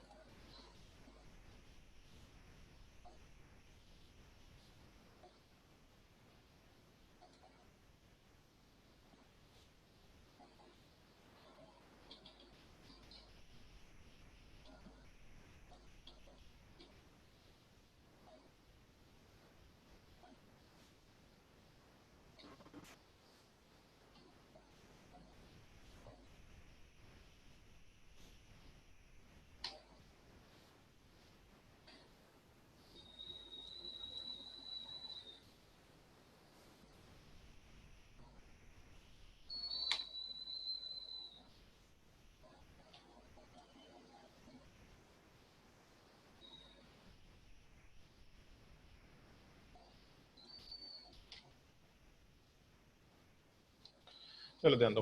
ये सवाल में ऐसा मेंशन किया है कि टोटल क्वेश्चन वाले पार्ट में हम लोग के पास 200 ml ऑफ गैसेस मिक्सचर है, जिसमें CO है, CO2 वाला पार्ट है और N2 है, ठीक है। तो हमको नहीं मालूम कि क्या क्या का वॉल्यूम कितना दे रखा, बस मेंशन कर दिए ऐसा, ठीक है। उसमें मेंशन किया on complete combustion in just sufficient amount of O2। तो इन दोनों का, सॉरी इन तीनों के मिक्सचर वाले पार्ट का रिएक्शन हम लोग O2 के साथ कराए, और जब O2 के साथ रिएक्शन कराए तो उसके इसमें पहला चीज़, जो चीज़ पूछेंगे केवल उस चीज़ का जवाब देना। ये रिएक्शन करेगा क्या, CO वाला पार्ट रिएक्शन करेगा क्या O2 के साथ? Yes sir. करेगा। Yes, CO2 वाला sir. पार्ट रिएक्शन करेगा क्या? No sir. नहीं No, करेगा। sir. N2 गैस रिएक्शन करेगा क्या? Yes sir. Yes, sir. नहीं करेगा। इस चीज़ का ध्यान रखना, N2 गैस कभी भी नॉर्मली ऑक्सीजन के साथ रिएक्शन नहीं करता है, क्योंकि नाइट्रोजन के ऑक्साइड बहुत ही अनस्टेबल होते हैं। इसका रिएक्शन अप्रोक्सीमेटली, या फिर नाइट्रोजन के जो ऑक्साइड्स है वो अप्रोक्सीमेटली 2200 डिग्री सेल्सियस पे जाके बनता है, मतलब 2200 डिग्री सेल्सियस बहुत हाई टेम्परेचर होता है। तो कभी भी अगर नाइट्रोजन गैस दे रखा होगा तो नाइट्रोजन गैस वाले पार्ट का हम लोग कंबशन नहीं कराएंगे। इनफैक्ट जब भी किसी कंपाउंड में नाइट्रोजन गैस होगा तो बाकी सारे एलिमेंट का कंबशन कराओ, और नाइट्रोजन अगर उसके अंदर एग्जिस्ट कर रहा है तो वो N2 के फॉर्म में बाहर निकलेगा, ना कि किसी भी ऑक्साइड के फॉर्मेट में बाहर निकलेगा। तो इस पूरे पार्ट में जो एक्सेप्शन है। हाँ, कुछ नहीं नहीं N2O, NO या फिर N2O5 कोई भी कंपाउंड का फॉर्मेशन नहीं होगा। ये सारे के सारे पार्ट 2200, 2000, 2300 डिग्री सेल्सियस के अराउंड के टेम्परेचर को लेकिन मैंने देखा वो मिलता है जो अरे मिलता तो है, लेकिन कहाँ पे मिलता है? नाइट्रस ऑक्साइड कहाँ पे मिलता है नाइट्रस ऑक्साइड, ये बताओ। दुकान पे मिलता होगा, लाफिंग दुकान गैस से खरीद देते हैं। तो दुकान पे जब मिलता है तो उसको बना के कंटेनर के अंदर रखा जाता है। मिलता तो नाइट्रोजन गैस भी है। तो नाइट्रोजन गैस कितने टेम्परेचर पे मिलता है? तो वो हमेशा जैसे लिक्विड नाइट्रोजन जो हम लोग लेके चलते हैं -98 डिग्री सेल्सियस वाला पार्ट, तो उसको एक्सपेरिमेंटली बना सकते हैं हम लोग, उसमें कोई दिक्कत नहीं है, लेकिन ऑक्सीजन के साथ रिएक्शन नहीं करता। तो इस एक चीज़ का ध्यान रखना, कभी भी नाइट्रोजन का कंबशन नहीं होता है। अगर किसी के कंपाउंड के अंदर नाइट्रोजन गैस है या फिर नाइट्रोजन है तो उस केस में नाइट्रोजन हमेशा N2 के फॉर्म में बाहर निकलेगा। तो पहला चीज़ मान के चल सकते थे कि CO वाले पार्ट का वॉल्यूम X के बराबर है, CO2 वाले पार्ट का वॉल्यूम Y के बराबर है, और NO2 वाले पार्ट का वॉल्यूम Z के बराबर है। या फिर अगर तीसरा वेरिएबल नहीं निकालना है तो इस केस में टोटल वॉल्यूम दे रखा था अपने पास 200 ml, तो इस क्वेश्चन वाले पार्ट में हम लोग 200 ml -X + Y कर सकते थे। पहला चीज। और यहाँ पे जब रिएक्शन होगा ऑक्सीजन के साथ तो एक और भी चीज ध्यान रखना है। जैसे सवाल में आगे बोला शोज कॉन्ट्रैक्शन ऑफ 40 ml, तो कॉन्ट्रैक्शन ऑफ 40 ml का मतलब है इस पूरे के पूरे मिक्सचर में हम लोग को ऑक्सीजन भी कंसिडर करना होगा कि ऑक्सीजन भी रिएक्शन में जाएगा तो उसका भी तो वॉल्यूम डिक्रीज कर रहा होगा। इसका मतलब 200 ml गैसेस मिक्सचर का था, उसके अलावा ऑक्सीजन वाले पार्ट का कुछ वॉल्यूम उसमें एड अप किए, फिर जब रिएक्शन कराए तो उस केस में 40 ml वाला पार्ट अपना डिक्रीज कर रहा है। तो ऐसा मेंशन कर सकते हैं हम लोग कि पूरा एक मिक्सचर है, उस मिक्सचर वाले पार्ट के अंदर CO वाला पार्ट x के बराबर है, CO2 वाला पार्ट y के बराबर है, N2 वाला part 200 minus x plus y के बराबर है, और O2 गैस भी एग्जिस्ट कर रहा है, हमको नहीं मालूम कि कितना एग्जिस्ट कर रहा है। फिर जब यहाँ से हम लोग रिएक्शन कराएंगे तो रिएक्शन कराने के बाद हम लोगों का N2 गैस पे कोई फर्क नहीं पड़ रहा। इसका मतलब ये जैसा था एग्जैक्टली वैसा का वैसे ही रह गया x प्लस y। CO2 पे कोई फर्क नहीं पड़ेगा, जैसा था वैसे का वैसे ही रह गया। और एक चीज देखो, अगर CO वाला पार्ट O2 के साथ कंबाइन करके CO2 बना रहा, तो जब इसको बैलेंस करेंगे तो यहाँ पे 2, यहाँ पे भी 2 लगा सकते हैं। तो जितना CO खत्म होगा एग्जैक्टली उतना ही CO2 बन रहा है। ठीक है, जितना CO खत्म हो रहा है एग्जैक्टली उतना ही CO2 बन रहा है। इसका मतलब ये CO वाला पार्ट तो यहाँ जाते वक्त खत्म हो जाएगा, लेकिन CO2 बना देगा। कितना CO2 बनाएगा? जितना CO रहा होगा। इसका मतलब x के बराबर CO2 बना देगा। ऑल्दो एक चीज है कि यहाँ जो CO2 आया हम लोग के CO के तरफ से ये वाला पार्ट x के बराबर लिखे तो ज्यादा बेटर होगा ताकि कंफ्यूजन ना हो। अब हम लोग ये टोटल मिक्सचर निकल के आया। उसके अलावा एक चीज देखो, अगर हम लोग इस रिएक्शन को कंसिडर करें 2CO plus O2 gives 2CO2, तो इस केस में CO के 2 मोल के साथ ऑक्सीजन का 1 मोल रिएक्ट कर रहा, तो CO के x वॉल्यूम के साथ ऑक्सीजन वाले पार्ट का x/2 कंबाइन कर रहा होगा। ऐसा बोल सकते हैं x/2 कंबाइन कर रहा होगा। तो इसका मतलब ये है कि हम लोग अगर ऑक्सीजन को सफिशिएंट अमाउंट में लेके चल रहे हैं, सफिशिएंट अमाउंट में लेके चलने का मतलब अगर केवल CO का रिएक्शन रिक्वायर्ड है तो CO के x वॉल्यूम के रिस्पेक्ट में O2 का x/2 ही लेके चलना पड़ेगा। और टोटल रिएक्शन में ये x वाला पार्ट खत्म हुआ, ये x/2 वाला पार्ट भी खत्म हुआ, और CO2 वाले पार्ट का x का फॉर्मेशन हुआ। तो बेसिकली शुरू में कितना वॉल्यूम था? तो x प्लस x/2 के बराबर, और बाद में कितना वॉल्यूम बच गया? x के बराबर। तो गैप कितने का निकल के आया? वेरिएशन कितने का निकल के आया? तो x/2 का वेरिएशन निकल के आया। और सवाल में ऐसा मेंशन किया है shows a contraction of 40 ml। तो जो CO था वो खत्म हुआ लेकिन उतने ही वॉल्यूम का CO2 बना दिया, मतलब उधर कोई वॉल्यूम का कॉन्ट्रैक्शन नहीं है, लेकिन जो O2 था वो कंज्यूम हो गया। तो O2 वाला पार्ट कंज्यूम कितना हो रहा है? x/2 वॉल्यूम के बराबर। तो इस केस में जो ऑक्सीजन वाला पार्ट का कंजम्पशन है वही बेसिकली कॉन्ट्रैक्शन के बराबर एग्जिस्ट कर रहा है। तो volume of O2 consume is equal to volume of is equal to total contraction. ऐसा हम लोग मेंशन कर सकते हैं इस पार्टिकुलर क्वेश्चन के हिसाब से।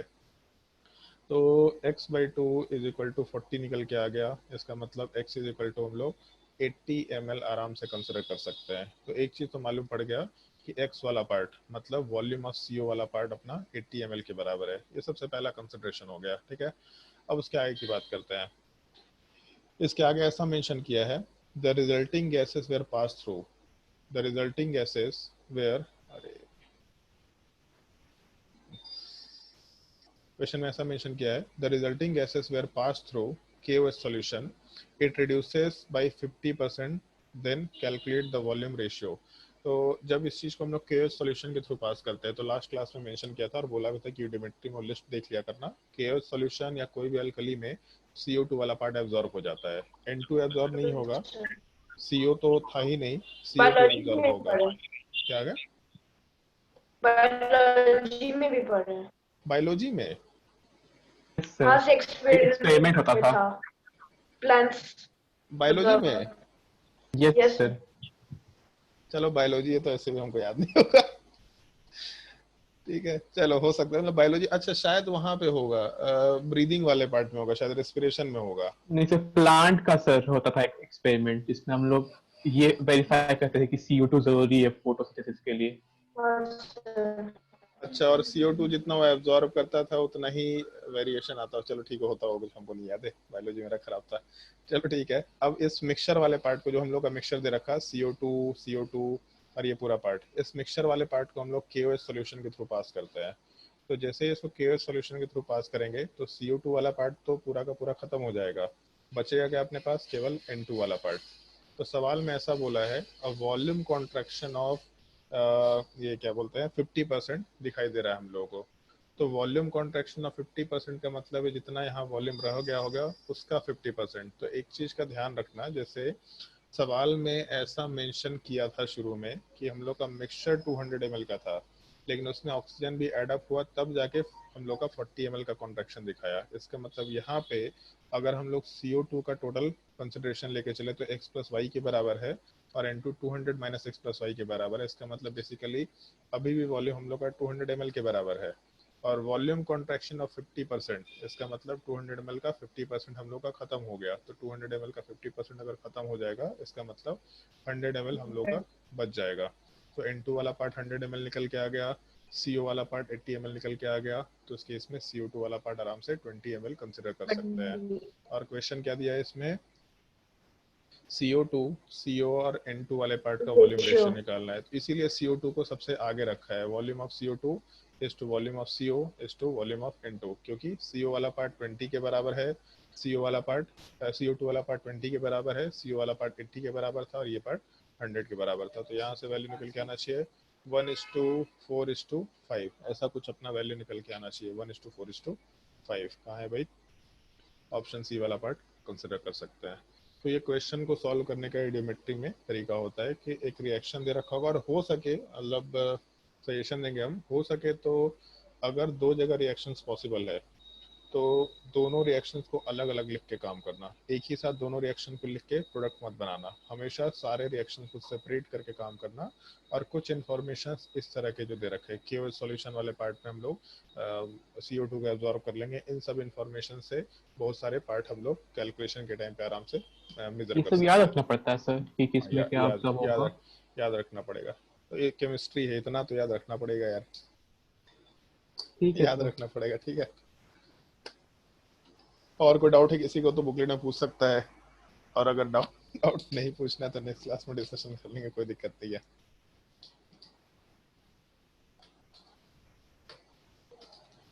चलो ठीक है, अगर डाउट नहीं है तो फिर हम लोग नेक्स्ट क्लास में कंटिन्यू करते हैं, इसका नोट्स भेज देते हैं। नेक्स्ट क्लास में हम लोग काइनेटिक थ्योरी ऑफ गैस वाला पार्ट शुरू करेंगे। काइनेटिक थ्योरी ऑफ गैस मेरे हिसाब से 19 क्वेश्चन नंबर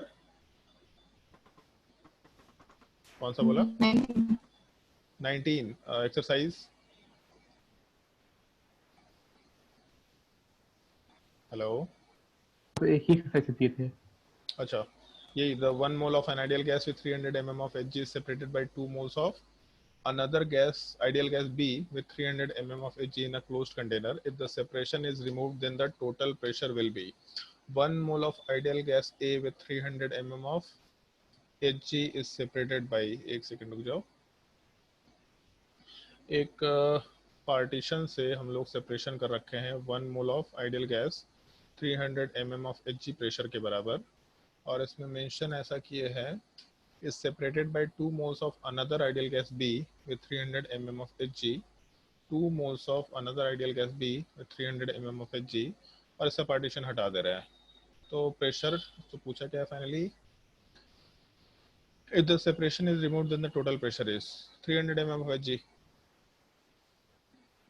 अगर इस सेपरेशन हटा देंगे यहाँ से तो उस केस में total pressure 300 mm of Hg के बराबर ही रह जाएगा। पार्शियल प्रेशर जो है, डाल्टन्स लॉ पार्शियल प्रेशर वैसा बोलता है कि हम लोग गैसेस के प्रेशर को एडअप कर सकते हैं, लेकिन एक चीज भी तो है यहाँ पे, अगर मान लो हम लोग पार्टीशन हटाए तो गैस ए का जो वॉल्यूम है, जैसे अभी के लिए ऐसा रिलेशन लेके चले, दोनों तरफ का प्रेशर सेम है, दोनों तरफ का टेम्परेचर सेम है, लेकिन नंबर ऑफ मोल्स 1 और 2 है। तो अगर नंबर ऑफ मोल्स का रेशियो 1:2 के बराबर दे रखा तो वॉल्यूम का रेशियो भी 1:2 के बराबर होगा। मतलब अगर इधर का वॉल्यूम 1 लीटर है तो सामने वाले का वॉल्यूम 2 लीटर होना चाहिए। तो जैसे ही हम लोग गैस ए वाले पार्ट का के लिए पार्टीशन हटाएंगे, ऑल्दो हटा तो दोनों के लिए रहे हैं, बट जैसे ही गैस ए वाले पार्ट की रिस्पेक्ट में पार्टीशन हटाएंगे तो इसका वॉल्यूम 1 लीटर से तुरंत 3 लीटर में कन्वर्ट हो, मतलब 2 लीटर एड अप हो गया। तो 1 लीटर से टोटल वॉल्यूम 3 लीटर में कन्वर्ट हो जाएगा। तो अगर वॉल्यूम वाला पार्ट 1 के जगह पे 3 में कन्वर्ट हो गया तो प्रेशर वाला पार्ट जितना था उसका 1/3 हो जाएगा, मतलब 100 के बराबर हो जाएगा। फिर जब गैस बी के लिए बात करेंगे तो गैस बी वाले पार्ट में वॉल्यूम 2 के बराबर था, लेकिन फाइनल वॉल्यूम वाला पार्ट 3 के बराबर हो गया। तो जब हम लोग रेशियो की बात करेंगे तो जो भी इनिशियल वॉल्यूम था उसके रिस्पेक्ट में हम लोग 3 गुना चले, मतलब 2 लीटर के जगह पे 2/3 चला गया। तो हम लोग का जो प्रेशर वाला पार्ट है वो 300 के रिस्पेक्ट में कहाँ चला जाएगा? 200। 200। हमारे तैयार इनसे इफेक्ट करते हैं आंसर, उसका तो आज ही नहीं आ रहा होगा। वॉल्यूम वाला प्रेशर वाला पार्ट 200 के बराबर चला जाएगा। तो ए का प्रेशर 100 हो गया, बी वाले पार्ट का प्रेशर 200 हो गया। तो इस केस में टोटल प्रेशर आराम से एडअप कर सकते हैं। तो पार्टीशन हटाने से टोटल वॉल्यूम दोनों गैसेस के लिए इंक्रीज कर गया, इसलिए दोनों के प्रेशर को एडअप करके सीधा 600 के बराबर पुटअप नहीं कर सकते, दोनों का प्रेशर डिक्रीज कर गया इफेक्टिवली। तो इसीलिए प्रेशर फाइनली सेम ही निकल के आ गया। तो अब इसको ऐसा भी समझ लो, मान लो कि ए और बी छोड़ो, सेम ही गैस होता है ए और ए, और उसमें पार्टीशन हटा दिए तो 300 पहले से था, 300 दूसरी साइड था, कोई वेरिएशन नहीं आएगा, जैसा था एग्जैक्टली वैसे का वैसा रह गया, क्योंकि टेम्परेचर सेम है और जो भी नंबर ऑफ मोल्स का रेशियो है, वॉल्यूम का रेशियो उसी टर्म में रह रहा होगा। तो जैसे ही हम लोग पार्टीशन हटाएंगे तो ओवरऑल नंबर ऑफ मोल्स बढ़ेगा, वॉल्यूम भी उसी रेशियो में बढ़ जाएगा, प्रेशर वाला पार्ट जैसा पहले था एग्जैक्टली वैसा ही रहेगा। तो अगर सेम गैस होता या डिफरेंट गैस होता, आइडियल गैस में सबको हम लोग सेम बिहेवियर का मान के चलते हैं, उसमें कोई वेरिएशन निकल के नहीं आना चाहिए। और कोई doubt? 32। Question number 32। Question number 32 में a mixture of H2 and O2 in 2:1 volume is allowed to diffuse through a porous partition. What is the composition of gas coming out initially? तो यहाँ पे मेरे हिसाब से सीधा रेट ऑफ डिफ्यूजन वाला part, जैसे यहाँ पे ये जो टर्म मेंशन किया जो हम लोग डिस्कशन किया आज पूरा का पूरा, उसी में ये सबसे पहला पार्ट इनिशियली। तो अगर मान लो कि a mixture of H2 and O2 2:1 volume ratio में दिया, तो अगर मान लो 2:1 वॉल्यूम रेशियो दे रखा, मतलब नंबर ऑफ मोल्स का ratio volume is directly proportional to number of moles. तो जो वॉल्यूम का रेशियो होगा, मान लेते हैं V2/V1, वही चीज़ हम लोग के नंबर ऑफ मोल्स का भी रेशियो निकल के आएगा N2/N1। तो इस केस में अगर हम लोग किसके रिस्पेक्ट में बात कर रहे हैं, चलो ठीक है, हम हाइड्रोजन के रिस्पेक्ट में बात कर ले रहे हैं। तो इस केस में हम लोगों का rate of diffusion of hydrogen with respect to rate of diffusion of या फिर diffusion of O2 will be equal to number of moles of hydrogen by number of moles of oxygen, इसका ratio molar mass of O2 by molar mass of H2 लिख सकते हैं। तो जो H2 का volume है वो 2 गुना है, मतलब H2 का नंबर ऑफ मोल्स भी 2 गुना होगा, तो यहाँ से 2/1, और उसके अलावा मोलर मास ऑफ O2 32/2, इसका मतलब √16 4 के बराबर निकल के आएगा। तो 8:1 या 1:8 कुछ आंसर होना चाहिए। ऑप्शन सी वाला पार्ट कंसिडर कर सकते हैं, 8:1। और कोई डाउट? उसी के नीचे वो सवाल दे रखा है, क्वेश्चन नंबर 33। ये HCl और NH3 को डालेंगे तो कौन से सेक्शन में हम लोग के ये व्हाइट फ्यूम्स का फॉर्मेशन होगा, व्हाइट फ्यूम्स ऑफ NH4Cl दे रखा। समझ आया अरविंद सवाल? हेलो,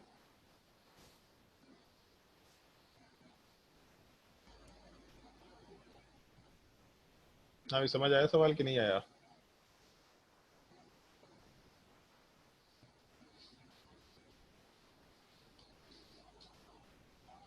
और कोई डाउट है किसी को? सबका नेट गायब होने लग गया है क्या? नहीं सर, सबको नींद आ रहा है, सब सो गया होगा। चलो ठीक है, तो आज के लिए क्लास एंड करते हैं यहीं पे, कोई दिक्कत नहीं है।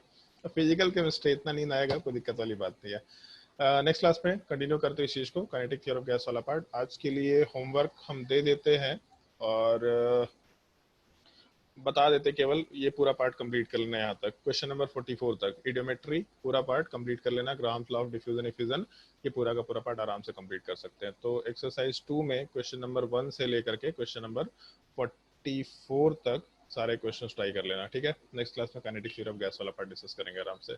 आज के लिए क्लास यहीं पे एंड करते हैं।